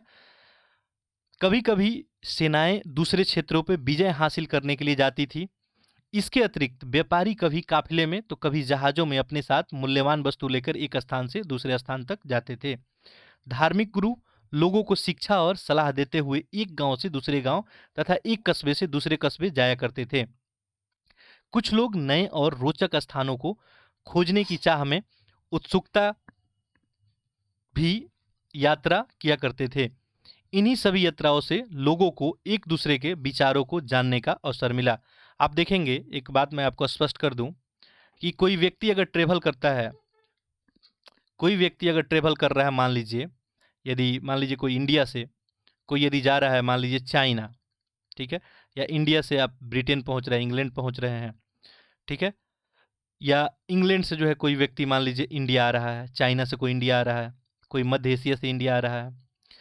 तो ये जो ब्रिटेन से या इंग्लैंड से जो मैं बात कर रहा हूँ कोई व्यक्ति आ रहा है, तो ये व्यक्ति जो आता है तो केवल व्यक्ति नहीं आता है, अपने साथ क्या करता है व्यक्ति, अपने साथ वहाँ की जो है कल्चर उसको भी लेके आता है, ठीक है, वहाँ की कल्चर क्या है, ठीक है, वहाँ कैसे लोग रहते हैं, क्या खाते हैं, ये सब भी यहाँ पे लेके आता है। तो ऐसे क्या होता है, एक प्लेस से दूसरे प्लेस तक जो है ऐसे विचारों का जो है क्या होता है, ट्रांसफर होता है यहाँ पे, ठीक है। तो यही आपको यहाँ पे देखने को मिल रहा है। देखेंगे कि इन सभी यात्राओं को लोग एक दूसरे के विचारों को जानने का अवसर मिलता है, ठीक है, कैसे रहन सहन है उनका, ठीक है। आप देखेंगे कि भारत जो है अभी हमारा इंडिया, ये क्या है, यहाँ पे मिश्रित कल्चर है। यहाँ पे जो है आप देखेंगे तो मुस्लिम लोग आए 712 के बाद, वो लोग आना शुरू कर दिए, ठीक है। इसके बाद ये ब्रिटिश लोग आए, ठीक है, ये सब लोग आए, तो ये अपने साथ साथ क्या वहाँ के कल्चर भी लेके आए। और आज आपको हमारे संस्कृति में ये कल्चर जो है, ये चीज़ें हमको देखने को मिलती है। तो व्यक्ति आता है तो अपने साथ साथ क्या करता है, वहाँ का विचार भी लेके आता है, ठीक है। क्लियर है। चलिए आगे बढ़ते हैं हम लोग। आज भी लोग यात्रा तो करते हैं। आज लोग यात्रा क्यों करते हैं, उस समय यात्रा लोग क्यों करते थे, आप देखें यात्रा करने का रीजन क्या था, ठीक है। यात्रा करने का रीजन जो है आपको दिया हुआ था, ठीक है, कि कोई व्यापार के लिए यात्रा कर रहा है, तो कोई मान लीजिए प्राकृतिक आपदाओं के कारण वो एरिया छोड़ देता है। कुछ लोग भोजन जो है, भोजन के लिए एक जगह से दूसरे जगह तक यात्रा करते हैं। तो ये सब वजह है। लेकिन आज लोग यात्रा क्यों करते हैं, देखें एक बार फिर से मानचित्र एक को देखें। पहाड़ियाँ, पर्वत, समुद्र इस उपमहाद्वीप की प्राकृतिक सीमा का निर्माण करते हैं। हालांकि लोगों के लिए इन सीमाओं को पार करना आसान नहीं था। जिन्होंने ऐसा चाहा वो ऐसा कर सके, वो पर्वतों की ऊंचाई को छू सके तथा गहरे समुद्र को पार कर सके। उपमहाद्वीप के बाहर से भी कुछ लोग यहाँ आए और यहीं बस गए। जैसे आप देखेंगे पुर्तगाली लोग जो है आए, और आज भी आपको गोवा में उनको देखने को मिलता है। लोगों के इस आवागमन ने हमारी संस्कृति परंपराओं को क्या किया, समृद्ध किया, ठीक है। देखेंगे चलिए, तो समृद्ध किया। कई वर्ष से लोग पत्थर को तराशने, संगीत रचने, यहाँ तक कि भोजन बनाने के नए तरीकों के बारे में एक दूसरे के विचारों को अपनाते हैं। आज देखिए, तो चाइनीज जो है फूड भारत में, भारत का फूड जो है चाइना में, ये इसका ग्लोबलाइजेशन हो गया है। तो ये देखें, पत्थर का तराशने का तरीका, संगीत रचने का, ये सब क्या है, एक दूसरे के विचारों को जो है अपनाते रहे हैं। ठीक है, अब देखिए नेक्स्ट हम लोग देखते हैं कि देश का नाम, हमारा देश का नाम जो है ये कैसे पड़ा। देखें यहाँ पे, अपने देश के लिए हम प्रायः जो है इंडिया या भारत जैसे जो है नामों का प्रयोग करते हैं। इंडिया शब्द जो है इंडस से निकला है। ठीक है, क्लियर है। इंडिया शब्द कहाँ से निकला है? इंडस से, जिसे संस्कृत में सिंधु कहा जाता है। अपने एटलस में ईरान और यूनान का पता लगाओ, और लगभग 2500 वर्ष पहले उत्तर पश्चिम की ओर से आने वाली जो ईरानी और यूनानियों ने सिंध को हिंदोश अथवा इंदोश और इस नदी के पूर्व में स्थित भूमि प्रदेश को इंडिया कहा। आप देखेंगे ये अपना भारत है। ठीक है, तो यहाँ पे जो है आप देखेंगे तो ये बात हो रही है कहाँ से? उत्तर पश्चिम के लोग जो आते थे। ठीक है, तो यहाँ पे ध्यान दें, तो आप ईरान और यूनान का पता लगाएंगे, अपने एटलस आपके पास मैप होगा, देखेंगे उत्तर पश्चिम आपका यही इलाका हो जाएगा। ठीक है, तो उत्तर पश्चिम से ये जो लोग आते थे, उत्तर पश्चिम से जो भी लोग आते थे, ठीक है, वही लोग का ये नामकरण किया हुआ है। वही लोग जो है ईरानी और यूनानी लोग जो है सिंधु को जो है इंदोश, श को ह बोलते थे वो लोग, तो सिंधु से हिंदू हो गया, हिंदू, तो इस सिंधु को क्या बोलने लगे वो? हिंदोश। ठीक है, और इंदोश बोलने लगे, इस तरह से जो है ये नाम पड़ गया। ठीक है, क्लियर है। भारत नाम का प्रयोग उत्तर पश्चिम में रहने वाले लोग एक दूसरे के लिए किया करते थे। इस समूह का उल्लेख संस्कृत में आरंभिक लगभग लो है 3500 वर्ष पुरानी कृति ऋग्वेद में मिलता है। बाद में इसका प्रयोग देश के लिए होने लगा। तो ये नामकरण की बात हो गई। ठीक है, अब देखिए अतीत के बारे में हम लोग कैसे जानें। नेक्स्ट क्वेश्चन है, अतीत के बारे में हम लोग कैसे जानें। देखें, अतीत की जानकारी हमें इस तरह से प्राप्त कर सकते हैं कि इनमें से एक तरीका अतीत में लिखी गई है, पुस्तकों को ढूंढना और पढ़ना है। आपसे क्वेश्चन क्या है कि अतीत के बारे में आप कैसे जानें। तो अतीत की जानकारी हमें कई तरह से प्राप्त कर सकते हैं। कैसे? इसमें एक तरीका क्या है कि आप जो है पुस्तकों को ले लें। किसको? पुस्तकों को ले लें और उसको ढूंढें और पढ़ें, और आप पुराने इतिहास के बारे में जान सकते हैं। जैसे आज से 500 साल पहले के इतिहास के बारे में जानना है तो कोई पुस्तक मिल जाए आपको, आप बिल्कुल जान सकते हैं। ये पुस्तकें हाथ से लिखी होने के कारण पांडुलिपि कही जाती थी। अब पहले जो पुस्तकें होते थे वो हस्तलिखित होते थे, आज आपको पता है टाइपिंग होता है उस पर। पहले जो है तो हस्तलिखी जो पुस्तकें होती थी उसी को हम पांडुलिपि कहते हैं। ये आपसे क्वेश्चन पूछा जा सकता है। छोटे छोटे क्वेश्चन भी कभी एग्जाम में पूछ लिए जाते हैं। अंग्रेजी में पांडुलिपि के लिए प्रयुक्त होने वाला जो है मैन्युस्क्रिप्ट शब्द लैटिन शब्द मेनू, जिसका अर्थ होता है हाथ से निकला है। ठीक है, तो ये पांडुलिपि प्रायः जो है ताड़पत्र अथवा हिमालय क्षेत्र में उगने वाली फुर्ज नामक पेड़ के छाल से विशेष तरीके से तैयार भोजपत्र से पर लिखी मिलती थी। तो आप ध्यान देंगे कि मैं क्या बताया कि ये जो भी पांडुलिपि पहले कहाँ लिखी जाती थी, तो ताड़पत्रों में लिखी जाती थी, या हिमालय क्षेत्र में जो एक भुर्ज नामक पेड़ था उसी के छाल पे लिखा जाता था। यहाँ पे आप एक देख सकते हैं एग्जाम्पल के तौर पे, ये उस समय का क्या है, आपको लिखित एक साक्ष्य दिख रहा है, ये हस्तलिखित है। ठीक है, ये ताड़पत्र पे जो है लिखा गया है। अब ऐसे लेख जो हैं आपको पता है अधिक दिन तक ये नहीं रह पाएंगे। ठीक है, ये आपको कुछ दिन बाद क्या होगा, ये खराब होना शुरू हो जाते हैं। तो सिंपल सा यहाँ पे हम लोग जाने कि अतीत के बारे में हम कैसे जान सकते हैं, तो कोई हमें पुस्तक मिल जाए। अब पुरानी जो है हमें पांडुलिपियाँ कुछ मिली हैं। ठीक है, और अब पांडुलिपियाँ में कुछ लेटर गायब भी हैं, कुछ हैं कुछ नहीं हैं। ठीक है, ये इसका डिमेरिट है, बट पांडुलिपि हम इस यही कहते हैं। देखिए, ताड़पत्रों से बनी पांडुलिपि का एक पृष्ठ यहाँ पे आपको दिख रहा है। ये पांडुलिपि लगभग 1000 वर्ष पहले लिखी गई है। ठीक है, किताबें बनाने के लिए ताड़ के पत्तों को जो है काट कर और उनके अलग अलग हिस्सों को एक साथ बांध दिया जाता था। ताड़ के जो है आज देखते होंगे आप पौधे, भुर्ज पेड़ की छाल से बनी ऐसी एक पांडुलिपि को तुम यहाँ देख सकते हो। तो हम लोग यहाँ पे देखे भी। ठीक है, तो इसी को हम लोग पांडुलिपि बोलते थे। क्लियर हो गया होगा। चलिए आगे बढ़ते हैं, नेक्स्ट देखते हैं। चलिए नेक्स्ट देखिए, इतने वर्षों में इनमें से कई पांडुलिपियों को कीड़े ने खा लिया तथा कुछ नष्ट कर दी गई। फिर भी ऐसी कई पांडुलिपियां आज भी उपलब्ध है। प्रायः ये पांडुलिपियां मंदिरों और विहारों में प्राप्त होती है। इन पुस्तकों में धार्मिक मान्यताओं और व्यवहारों, राजाओं के जीवन, औषधियों तथा विज्ञान आदि सभी प्रकार के विषयों की चर्चा मिलती है। इनके अतिरिक्त हमारे यहाँ महाकाव्य, कविताएं, नाटक भी हैं। इनमें से कई संस्कृत में लिखे हुए मिलते हैं, जबकि अन्य प्रकृत और तमिल में। प्रकृत भाषा का प्रयोग आम लोग करते थे। अब ये प्रकृत भाषा क्या होता है? ये जो होता है आपको क्षेत्रीय भाषा होता है, यानी जो भी आपका एरिया है वहीं का भाषा जो है वही प्रकृत भाषा बोला जाता है। तो जो आम लोग होते थे वो प्रकृत भाषा ही पहले उपयोग करते थे, ये भी बात ध्यान रखेंगे। जैसे आप उड़ीसा में हैं तो आप उड़िया लैंग्वेज यूज कर रहे हैं, ठीक है। आप हरियाणा में हैं, आपका जो हिंदी हरियाणवी टोन होगा वहाँ पे, ठीक है। तो वहाँ के लिए वो क्या हो जाएगा? प्रकृत भाषा हो जाएगा, ठीक है। बिहार में जाएंगे, यूपी में कुछ रीजन में, बिहार और यूपी के, तो वहाँ पर आपको भोजपुरी देखने को मिलेगा। तो ये सब क्या हो जाएगा? प्रकृत भाषा हो जाएगा। चलिए, तो ये कहने का मतलब है कि ये पांडुलिपियाँ जो है आपको पता ही है, कीड़े वगैरह कुछ खाएंगे, कुछ हमें मिले हैं, ठीक है। कुछ जो है लेटर जो है धूमिल हो गए हैं, तो ये सब है। और इन समय में हमें उस समय के बारे में जानकारी मिलती है कि उस समय जो है धार्मिक स्थिति क्या थी, धार्मिक मान्यता क्या थी, उस समय जो है राजाओं का जीवन कैसा था, औषधि तथा विज्ञान आदि प्रकार की जानकारी हमें मिलती थी। आगे देखें,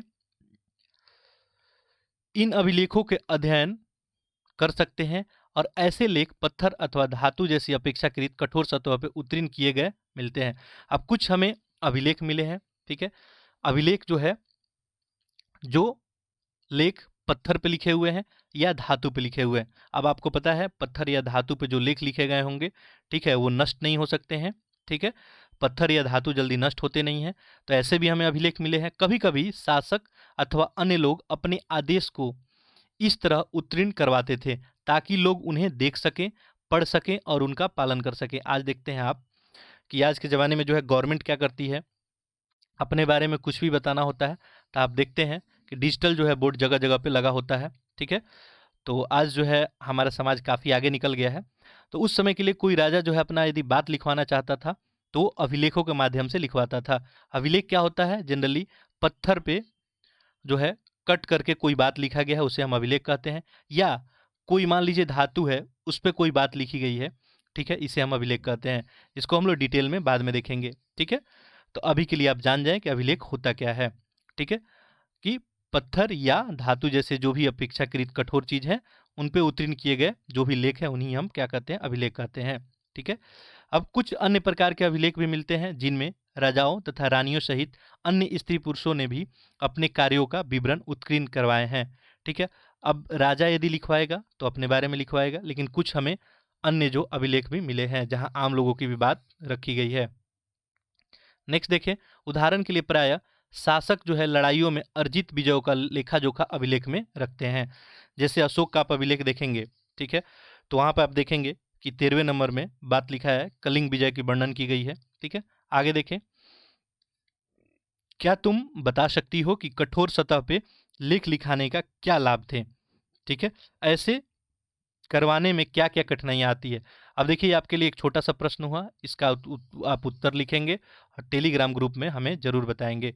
अभी आप समझ चुके होंगे कि उसका उत्तर क्या है, बहुत सारे लोग उत्तर कर सकते हैं इसका। ये छोटी छोटी बातें हैं लेकिन यही आपको काफ़ी हेल्पफुल करेगी। आपका यहाँ से क्या होगा, आदत जो है आदत बनेगा लिखने का। आप दो दो लाइन, एक एक लाइन में आंसर लिखें। अब आगे चल के आप 200 लाइन में भी आंसर कर सकते हैं। तो ये आपका शुरुआत है, ठीक है। तो आपको बताना है कि आप कठोर सतह पे लेख लिखवाने में क्या लाभ हैं, अभी हमने बताया था थोड़ी देर पहले, और क्या क्या कठिनाइयाँ होती हैं ऐसे करने में। चलिए इसके अतिरिक्त देखते हैं। इसके अतिरिक्त अन्य कई वस्तुएं अतीत में बनी और प्रयोग में लाई जाती थी।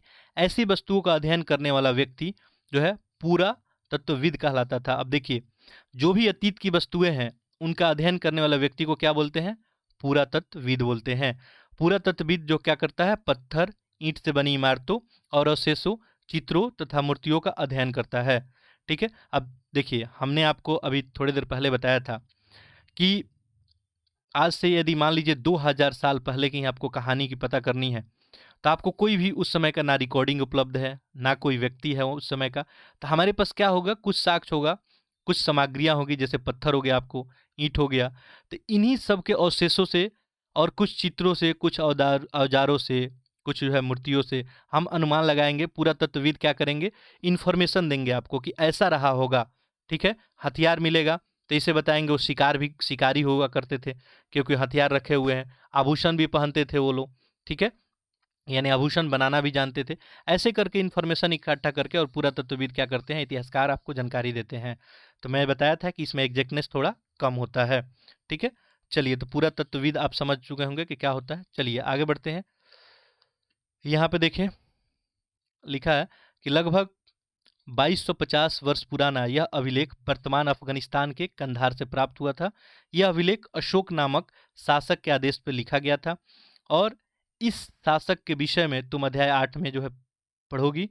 जब हम कुछ लिखते हैं तब हम किसी लिपि का प्रयोग करते हैं।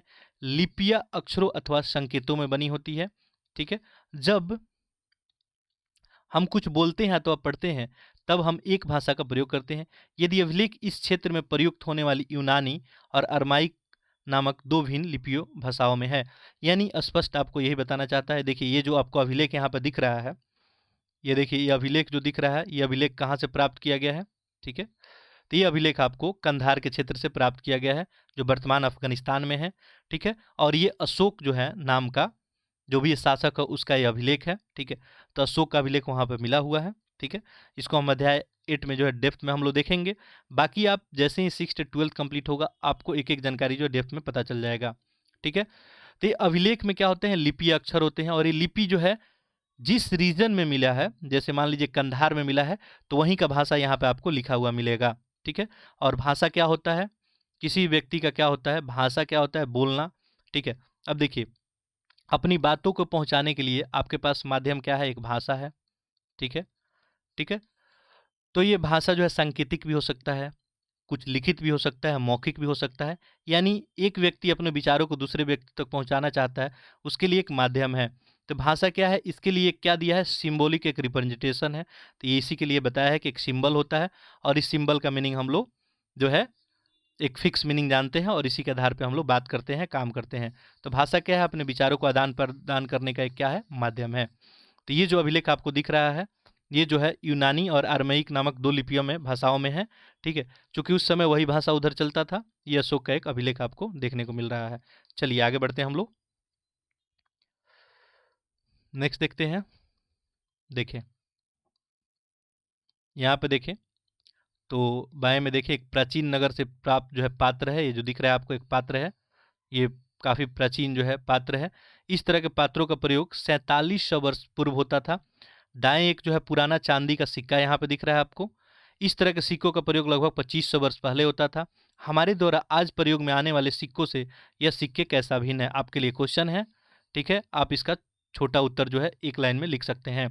देखिए, ये उस समय के सिक्के हैं जो आपको दिख रहे हैं, ठीक है, और एक आज के सिक्के हैं, ठीक है। आज के सिक्के आप देखते ही हैं। आप बताइए कि ये सिक्के जो है उन सिक्के से कैसे भिन्न है, ठीक है। और ये पात्र देख सकते हैं उस टाइम पीरियड का, ठीक है। चलिए आगे देखते हैं हम लोग।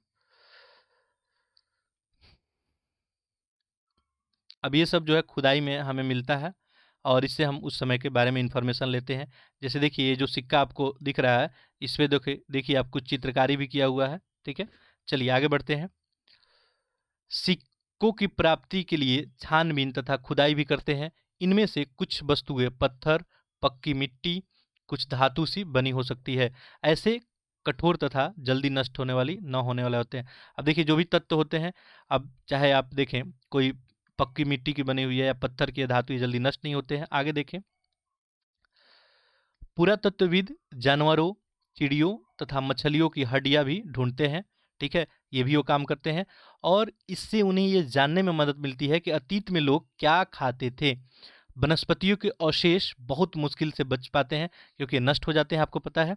यदि अन्न के दाने अथवा लकड़ी के टुकड़े जल जाते हैं तो जले हुए रूप से बचे रहते हैं, ठीक है। क्या पुरातत्वविद को बहुधा कपड़ों के अवशेष मिलते होंगे, ठीक है। ये क्वेश्चन है आपके लिए। देखिए,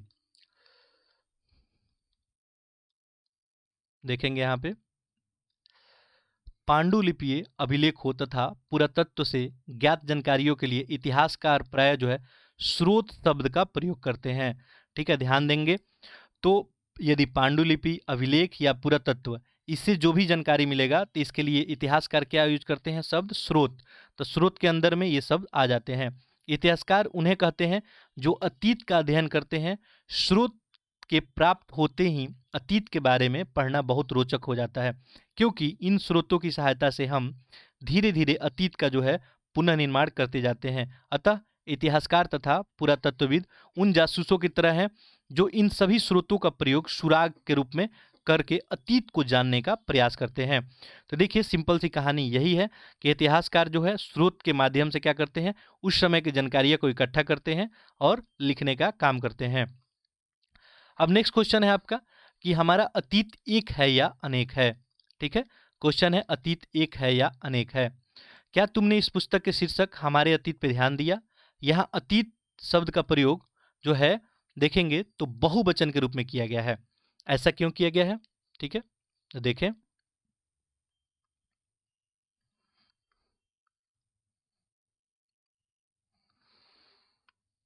तो देखें यहाँ पे ध्यान देंगे तो यहाँ पे लिखा गया है, आपको ध्यान दिलाने के लिए किया गया है, अलग अलग समूह के लोगों के लिए इस अतीत के लिए अलग अलग मायने थे। अब देखिए, सिंपल सा कहने का मतलब है, एक राजा का जो है अतीत अलग होगा, एक कृषक का अतीत जो है अलग होगा। ठीक है, एक जो है आप देखेंगे एक शिल्पकार का अतीत अलग होगा। तो अतीत एक कैसे हो सकता है सबका? ठीक है, तो इसलिए जो है देखेंगे कि अतीत के लिए जो है अलग अलग मायने थे। उदाहरण के लिए पशुपालकों अथवा कृषक का जीवन, राजाओं तथा रानियों के जीवन तथा व्यापारियों के जीवन, शिल्पकारों के जीवन से बहुत भिन्न था। सारे का जो है अतीत अलग अलग होगा। ठीक है, जैसे कि हम आज भी देखते हैं, उस समय देश के अलग अलग हिस्सों में लोग अलग अलग व्यवहारों और रीति रिवाजों का पालन करते थे। उदाहरण के लिए आज अंडमान द्वीप के अधिकांश लोग अपना भोजन जो है मछलियां पकड़कर, शिकार करके तथा फल फूल के संग्रह द्वारा प्राप्त करते हैं। अब देखिए, ये आज की बात है। आज भी अंडमान में आप देखेंगे, अंडमान निकोबार द्वीप समूह में, तो वहाँ पे आज भी कुछ जनजातियां हैं जो अपना भोजन कैसे कर रही है? मछलियां पकड़कर, शिकार करके, फल फूल से। ठीक है, तो ऐसे आज भी लोग दिख रहे हैं। और आज आपको एक और दिख रहा है, एक हमारे प्रधानमंत्री भी दिख रहे हैं, एक राष्ट्रपति भी दिख रहे हैं, एक व्यापारी भी दिख रहा है। तो देखिए, सबका जीवन शैली क्या है? अलग अलग है। तो सबका इतिहास क्या होगा? अलग अलग होगा। ठीक है, इसके विपरीत शहरों में रहने वाले लोग जो है खाद्य आपूर्ति के लिए अन्य व्यक्तियों पर निर्भर करते हैं। जो भी शहर में लोग रहते हैं वो कहाँ पे? खाद्य आपूर्ति के लिए अन्य व्यक्ति जो भी गांव में रहते हैं, जो भी कृषक होते हैं। इस तरह के भेद अतीत में भी विद्यमान थे, यानी ऐसी बातें अतीत में भी थी। चलिए आगे बढ़ते हैं। तो इतिहास जो है एक नहीं हो सकता है, सबका आपको पता है। ठीक है, कृषक का इतिहास अलग होगा, उसका संघर्ष भी अलग होगा, उसका कहानी अलग होगा, एक राजा का कहानी अलग होगा। इसके अतिरिक्त एक अन्य तरह का भी भेद है।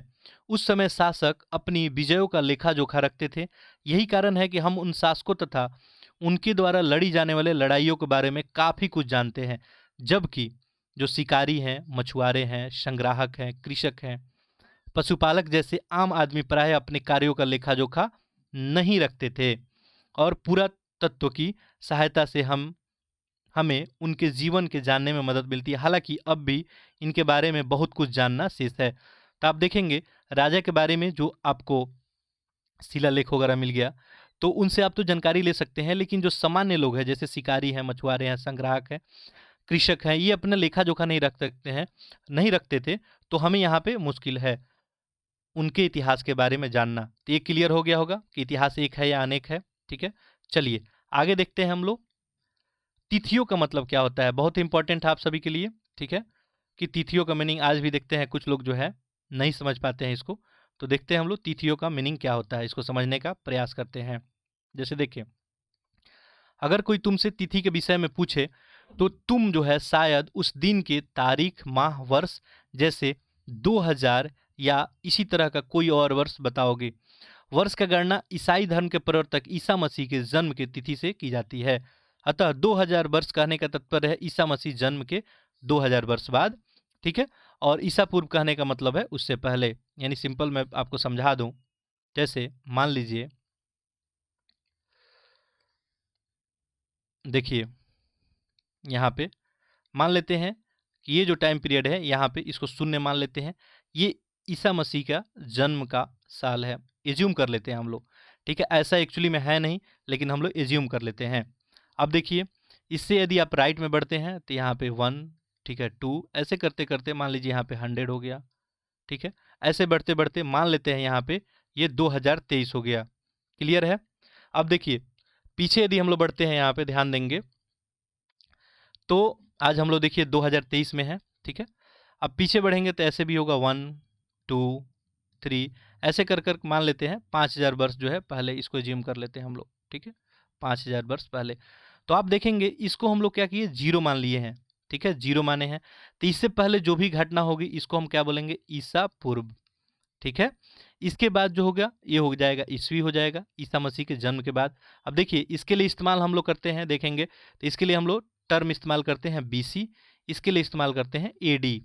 ठीक है, यानी यहाँ पे ये बिफोर क्राइस्ट, ठीक है, ईसा के जन्म के पहले की घटनाओं का आजकल जो है कॉमन वर्ड आप देखेंगे तो इस्तेमाल होता है कॉमन एरा, सी और बी सी ई। ठीक है, बिफोर कॉमन एरा। ठीक है, तो ध्यान देंगे यहाँ पे कुछ एग्जाम्पल के माध्यम से मैं आपको बताना चाहता हूँ, कुछ लोग को प्रॉब्लम होगा यहाँ पे। तो ईसा के जन्म के ईयर को हम लोग जीरो यहाँ पे एज्यूम कर लिए हैं। मान लीजिए कोई घटना आज 2023 में हो रही है, इसका मतलब ईसा के जन्म के 2023 साल बाद ये घटना हो रही है। अब मान लीजिए थोड़ा हम लोग पहले जाते हैं, मान लीजिए 2500 ईसा पूर्व। ठीक है, यानी ईसा के जन्म के 2500 साल पहले कोई घटना यदि हो रही है, ठीक है, तो हम बोलेंगे क्या, 2500 बीसी, या इसको ईसा पूर्व लिखेंगे। ठीक है, आप देख रहे होंगे यहाँ पे, ठीक है, कि ये 5000 है, इसके बाद 2500, 100, 200, ऐसे मतलब ये मान लीजिए कि, चलिए हम इसको समझाते हैं आपको। यहाँ पे देखिए ये 5000 है, इसके बाद मान लेते हैं 1000 होगा। ठीक है, इसके बाद मान लीजिए 500 हुआ, तो ऐसे करके डाउन होते जाएगा। ये जो है सीरीज जो है आपको उल्टा चलेगा, जबकि यहाँ से सीरीज सीधा चलेगा। जैसे मान लो मैं आपको बोलूँ कि बुध का जन्म जो है अप्रॉक्स मान लेते हैं हम लोग कि 500, ईसा के जन्म से 500 साल पहले हुआ है, एज्यूम करते हैं हम लोग। ठीक है, 500 साल पहले हुआ था बुध का जन्म, हम लोग एज्यूम कर रहे हैं, तो हम लोग कहाँ लिखेंगे, यहाँ पे इंडिकेशन होगा। ठीक है, और मान लीजिए हम लोग एज्यूम करते हैं कि अशोक का जन्म जो है ईसा के जन्म से मान लीजिए एज्यूम करते हैं 200 साल पहले हुआ है, तो देखिए ये कहाँ हम लोग लिखे, इसको यहाँ पे लिखे हैं, ध्यान देंगे, यानी ये जीरो के नज़दीक है, ये उल्टा जो है डाउन होता है ऐसे। ठीक है, क्लियर हो गया होगा सबको। ठीक है, इसके इधर तो किसी को प्रॉब्लम होगा नहीं, 1 2 3 4 2023 है, यहाँ पे पहले लिखेंगे तो डाउन होते जाएगा, करते करते यहाँ पे जीरो पे आ जाएगा, क्योंकि जीरो हमको यहाँ पे आना है। ठीक है, तो ये डाउन, ये सीरीज क्या हो जाएगा, डाउन होते जाएगा, और यहाँ से फिर सीरीज क्या होगा, ये बढ़ते जाएगा। ठीक है, क्लियर है? तो ऐसे हम लोग ये लिखते हैं, क्लियर हो गया होगा। ठीक है, चलिए बाकी जब भी कहीं आएगा तो हम डिस्कशन करेंगे। ठीक है, जो भी घटनाएं होगी तो हम आपको बताएंगे। ठीक है, क्लियर है? चलिए, तो ये हम लोग देख लिए तिथियों का मतलब क्या होता है। ठीक है, अब देखते हैं हम लोग नेक्स्ट। देखिए यहाँ पे इतिहास और तिथियां, तो यहाँ पे देखेंगे ध्यान से आप, तो अंग्रेजी में जो है बीसी, ठीक है, और हिंदी में ईसा पूर्व लिखते हैं, बिफोर क्राइस्ट है इसका मीनिंग। ठीक है, कभी कभी तुम तिथियों से पहले एडी भी लिखा हुआ हम लोग देखते हैं, इसका मतलब होता है एनो डोमिनी, ये 2 लैटिन शब्द से बना है, इसका तात्पर्य होता है ईसा मसीह के जन्म के वर्ष से। ठीक है, एडी का मतलब हो गया ईसा मसीह के जन्म के वर्ष से, यानी मान लीजिए ईसा का जन्म यहाँ पे हुआ है, तो मान लीजिए हम लोग लिखते हैं यहाँ पे 200 एडी, इसका मतलब ईसा मसीह के जन्म के 200 साल बाद। ठीक है, कभी कभी एडी की जगह पे सीई भी हम लोग देखते हैं, जो अभी हमने आपको बताया सीई, कॉमन एरा। ठीक है, और तथा बीसी की जगह पे बीसीई देखते हैं हम लोग, बीसी ना लिख के अभी हम लोग क्या देखते हैं, बीसीई, यानी बिफोर कॉमन एरा। सी अक्षरों का प्रयोग कॉमन एरा तथा बीसीई का बिफोर कॉमन एरा के लिए होता है। हम इन शब्दों का प्रयोग इसलिए करते हैं क्योंकि विश्व के अधिकांश देशों में अब इस कैलेंडर का प्रयोग सामान्य हो गया है। भारत में तिथियों के इस रूप का प्रयोग लगभग 200 वर्ष पहले आरंभ हुआ था। कभी कभी अंग्रेज के बीपी अक्षरों का प्रयोग होता है, जिसके तात्पर्य बिफोर जो है प्रोजेक्ट है, माने ये लोग भी यूज करते हैं, before present, sorry before present है यानी वर्तमान से पहले। तो बीपी भी जनरली में कभी कभी यूज कर दिया जाता है, जैसे ईसा मसीह के जन्म से पहले की जो घटना है उसके लिए बीपी लिख दिया, यानी बिफोर प्रेजेंट। ठीक है, क्लियर है। तो ये सब जो है इंडिकेशन है। बीसी लिखें, ठीक है, देखिए आप पीसी लिखें या बीसीई लिखें, ठीक है, दोनों बात क्या है, सेम है। या ईसा पूर्व आप लिख रहे हैं, आप एडी लिख रहे हैं या बीसी लिख रहे हैं, ये भी सेम है। ये ईसा के जन्म के बाद की घटना है, ईसा के जन्म की पहले की घटना है। चलिए कुछ अन्यत्र जानकारी भी है, इसको देख के हम चैप्टर को फिनिश करते हैं। जैसा कि हमने पहले पढ़ा कि अभिलेख जो है कठोर जो है सतहों पे उत्तीर्ण करवाए जाते हैं। इनमें से कई अभिलेख कई सौ वर्ष पूर्व लिखे गए थे। सभी अभिलेखों में लिपियों और भाषाओं का प्रयोग हुआ है। समय के साथ साथ अभिलेखों में प्रयुक्त भाषाओं तथा लिपियों में बहुत बदलाव आ चुका है। विद्वान ये कैसे जान पाते हैं कि क्या लिखा था? इसका पता अज्ञात लिपि का अर्थ निकालने का एक प्रक्रिया द्वारा किया जा सकता है। इस प्रकार अज्ञात लिपि को जानने के लिए एक प्रसिद्ध कहानी उत्तरी अफ्रीका देश मिस्र से मिलती है। लगभग 5000 वर्ष पहले यहाँ राजा रानी रहते थे। अब देखिए कुछ ये लिपि आपको यहाँ पे दिखाया गया है, ठीक है, उसका ये इंडिकेशन है, ठीक है। इसका मीनिंग क्या होता है देखेंगे यहाँ पे। तो यहाँ पे इसका मीनिंग यहाँ पे देखिए एल दिया है, लायन मान लीजिए ये रहा होगा, ठीक है। तो ये सब एक इंडिकेशन है। और जैसे कुछ आपको लिपि मिली तो इतिहासकार क्या करते हैं, इसको आप यहाँ पे देखिए सेकंड इमेज में देखेंगे, यहाँ पे देखिए फिर यहाँ पे एल लिखा हुआ है, इस सिंबल का मीनिंग, ठीक है। यहाँ पे देखें इसका ए लिखा हुआ है, देखिए फिर यहाँ पे ए लिखा हुआ है। तो इतिहास क्या करते हैं, इसको कलेक्ट करते हैं और कलेक्ट करने के बाद क्या करेंगे, इससे बताएंगे कि यानी ये जहाँ भी सिंबल आएगा इसका मीनिंग ए ही होगा। अगर ये सिंबल आता है तो इसका मीनिंग एल ही होगा, ठीक है। तो ये सिंबॉलिक रिप्रेजेंटेशन है, ठीक है। चलिए आगे बढ़ते हैं हम लोग। देखें मिस्र के उत्तरी तट पे रोसेटा नाम का एक कस्बा था। यहाँ से एक ऐसा उत्कीर्ण पत्थर मिला है जिस पे एक ही लेख में 3 भिन्न भिन्न भाषाओं लिपियाँ जैसे यूनानी मिस्री लिपि दोनों प्रकार की है। और कुछ विद्वान यूनानी भाषा पढ़ सकते थे। उन्होंने बताया कि यहाँ राजाओं तथा रानियों के नाम एक छोटे से फ्रेम में दिखाए गए हैं। इसे कारतूस कहा जाता है। इसके बाद विद्वानों ने यूनानी तथा मिस्री संकेतों को अगल अगल बगल रखते हुए मिस्री अक्षरों की समानार्थक ध्वनियों की पहचान की। जैसे कि तुम देख सकते हो यहाँ पे एल अक्षर जो है शेर के लिए, ए अक्षर जो है चिड़िया के लिए बनाया गया है। एक बार जब उन्होंने ये जान लिया कि भिन्न अक्षरों में किनके लिए प्रयुक्त हुए तो आसानी से अभिलेखों को पढ़ सकें। तो ये सिंपल सा था, ठीक है। जैसे हमने यहाँ पे देखा था इमेज में, एक बार ही जान गए और इसके बाद क्या करें, अभिलेख को ईजिली वो पढ़ लिए। चलिए आगे बढ़ते हैं। तो अब यहाँ पे आपके लिए कुछ प्रश्न हैं, ठीक है। देखिए पहला प्रश्न क्या है, तुम एक पुरातत्वविद का एक साक्षात लेना है, ठीक है, इंटरव्यू करना है कोई एक पुरातत्वविद का।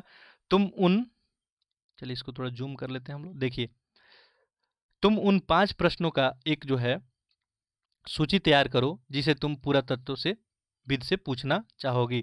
तो आप ऐसे ही अपने माइंड में अभी एज्यूम करें कि आप 5 प्रश्न जो है पुरातत्वविद से क्या पूछ सकते हैं, ठीक है। तो एक सिंपल सा है। अब देखिए ये जो हम लोग चैप्टर पढ़े इसमें कुछ हम लोग शब्द देखें, यात्रा, पांडुलिपि, अभिलेख, पुरातत्व, इतिहासकार, स्रोत, अज्ञात लिपि का अर्थ निकालना। तो ये सब आप देखे हैं। अब ये शब्द आप क्या करेंगे, अपने नोट्स में ऐड करेंगे कि पांडुलिपि क्या होता है, अभिलेख क्या होता है, पुरातत्व क्या होता है, पुरातत्वविद क्या होते हैं, इतिहासकार क्या होता है, स्रोत क्या होता है, इसको लिख लेंगे। चलिए आगे बढ़ते हैं हम लोग।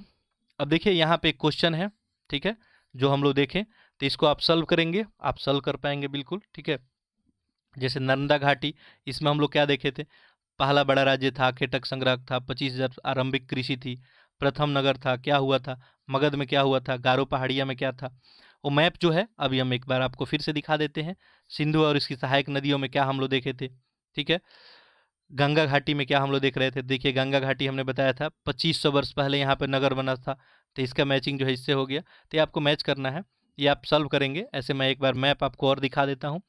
दूसरे नंबर पर देखें पांडुलिपियाँ तथा अभिलेख का आपको अंतर बताना है। तो आप बता पाएंगे कि पांडुलिपि क्या होता है, अभिलेख क्या होता है। हम लोग काफ़ी इसको अच्छे से देखे हैं। इसको लिखेंगे आप अपने कॉपी में, इसको आंसर करेंगे, बिल्कुल एक लाइन में आंसर बनेगा।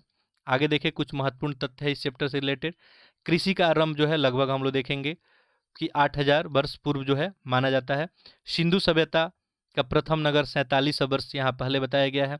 गंगा घाटी में देखिए 2500 साल और वर्तमान लगभग 2000 वर्ष पूर्व। आगे देखें,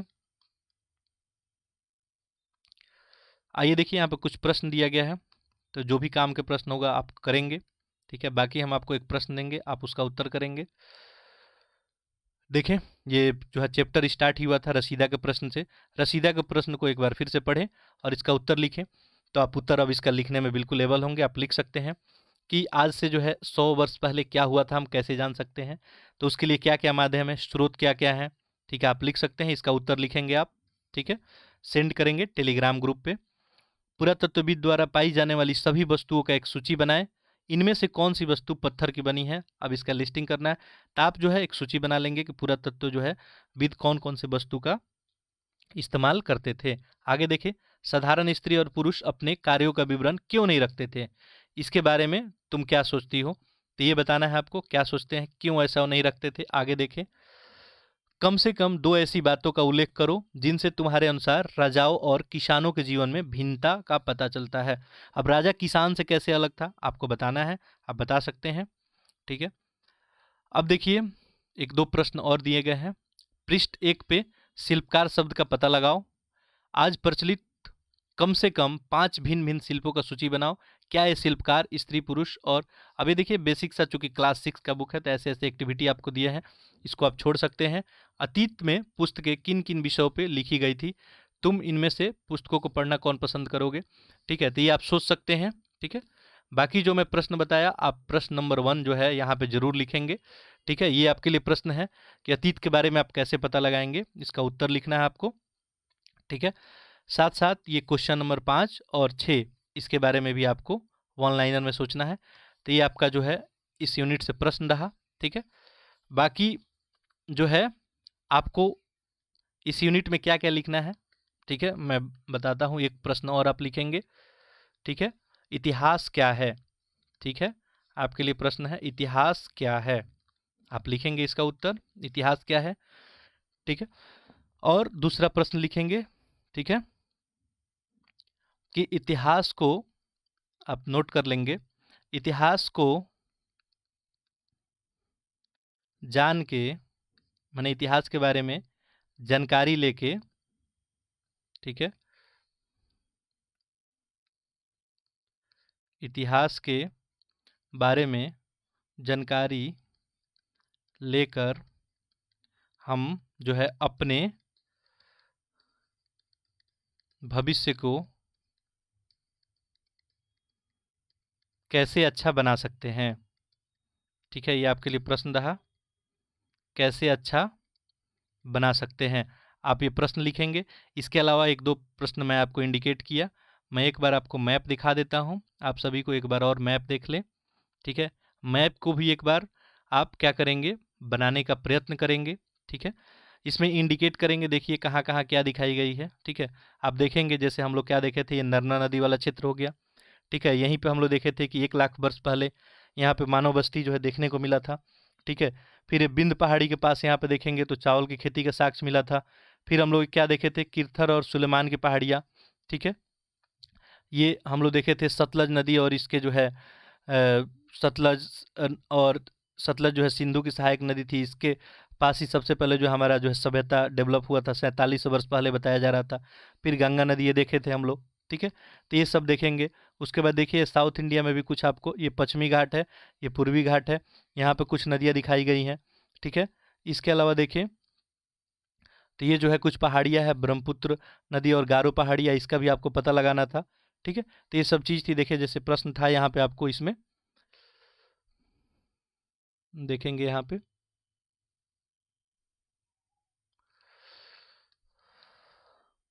देखिए यहाँ पे एक प्रश्न था आपके लिए कि मानचित्र में दक्षिण एशिया, आधुनिक भारत, पाकिस्तान, बांग्लादेश, नेपाल, भूटान और अफगानिस्तान, ईरान, चीन, म्यांमार आदि पड़ोसी देश से दर्शाता है। दक्षिण एशिया का एक महाद्वीप से छोटा है, लेकिन विशालता तथा बाकी एशिया समुद्र, पहाड़ियाँ और पर्वतों से बटे होने के कारण इसे प्राय उपमहाद्वीप कहा जाता है। तो बहुत बड़ी बात लिखी हुई है, छोटी मोटी बात नहीं लिखी हुई है। आपको देखिए क्या लिख रहा है कि जो दक्षिण एशिया है, जिसमें आज का भारत हो गया, पाकिस्तान हो गया, बांग्लादेश हो गया, नेपाल हो गया, भूटान हो गया, श्रीलंका हो गया, यानी हम सार्क की बात कर रहे हैं, तो बता रहा है कि ये जो है दक्षिण एशिया एक महाद्वीप से छोटा है, बहुत छोटा है, लेकिन विशालता तथा बाकी एशिया के समुद्र, पहाड़ियाँ और पर्वतों के बटे होने के कारण इसे हम उपमहाद्वीप कहते हैं। ठीक है, तो इसे उपमहाद्वीप क्यों कहते हैं, आपका वो जवाब यहाँ पे मिला हुआ है। चलिए, तो बाकी हम लोग इसको जो है पूरे चैप्टर को फिनिश कर लिए हैं। तो आप सभी के लिए वो टास्क है, होमवर्क है। ठीक है, आप उसे लिखेंगे। बाकी जो है ये तो अभी शुरुआत है आपका। ठीक है, आप 2-3 लेक्चर को देखें। ठीक है, आपका जो है फ्रीक्वेंसी हमारे फ्रीक्वेंसी से मैच हो जाएगा। रोज़ आपको एक लेक्चर इससे रिलेटेड प्रोवाइड किया जाएगा। ये अभी इतिहास से हम शुरुआत किए हैं। इसके बाद जो है हम लोग इतिहास के बाद जो है ज्योग्राफी का सेक्शन देखेंगे। ठीक है, और ज्योग्राफी के बाद हम लोग सिविक्स देखेंगे, और फिर इकोनॉमी देख लेंगे, साथ साथ साइंस भी देखेंगे। तो एनसीईआरटी पूरा कंप्लीट यहाँ पे हम लोग करेंगे। ठीक है, 6 से 12 जो है सारा देखेंगे, और हम लोग इकोनॉमिक्स में जो है 9 से देखेंगे। ठीक है, तो इस लेक्चर को जो है अधिक से अधिक लोगों तक आप पहुँचाएँ। ठीक है, और प्रश्न जो मैं दिया हूँ उसको ज़रूर लिखें। ठीक है, और टेलीग्राम ग्रुप पे जो है उसको शेयर करेंगे। ठीक है, तो इतना ही सारा इस लेक्चर में। अभी आपको बहुत सारी जानकारी तो इसमें मिली नहीं होगी, फिर भी कुछ तो मिला ही होगा जानकारी। बाकी नोटेड जितना भी पॉइंट था, जैसे मैं बताया, उसको आप नोट कर लेंगे। चलिए, तो इतना ही रखते हैं इसमें। आप सभी का बहुत बहुत धन्यवाद।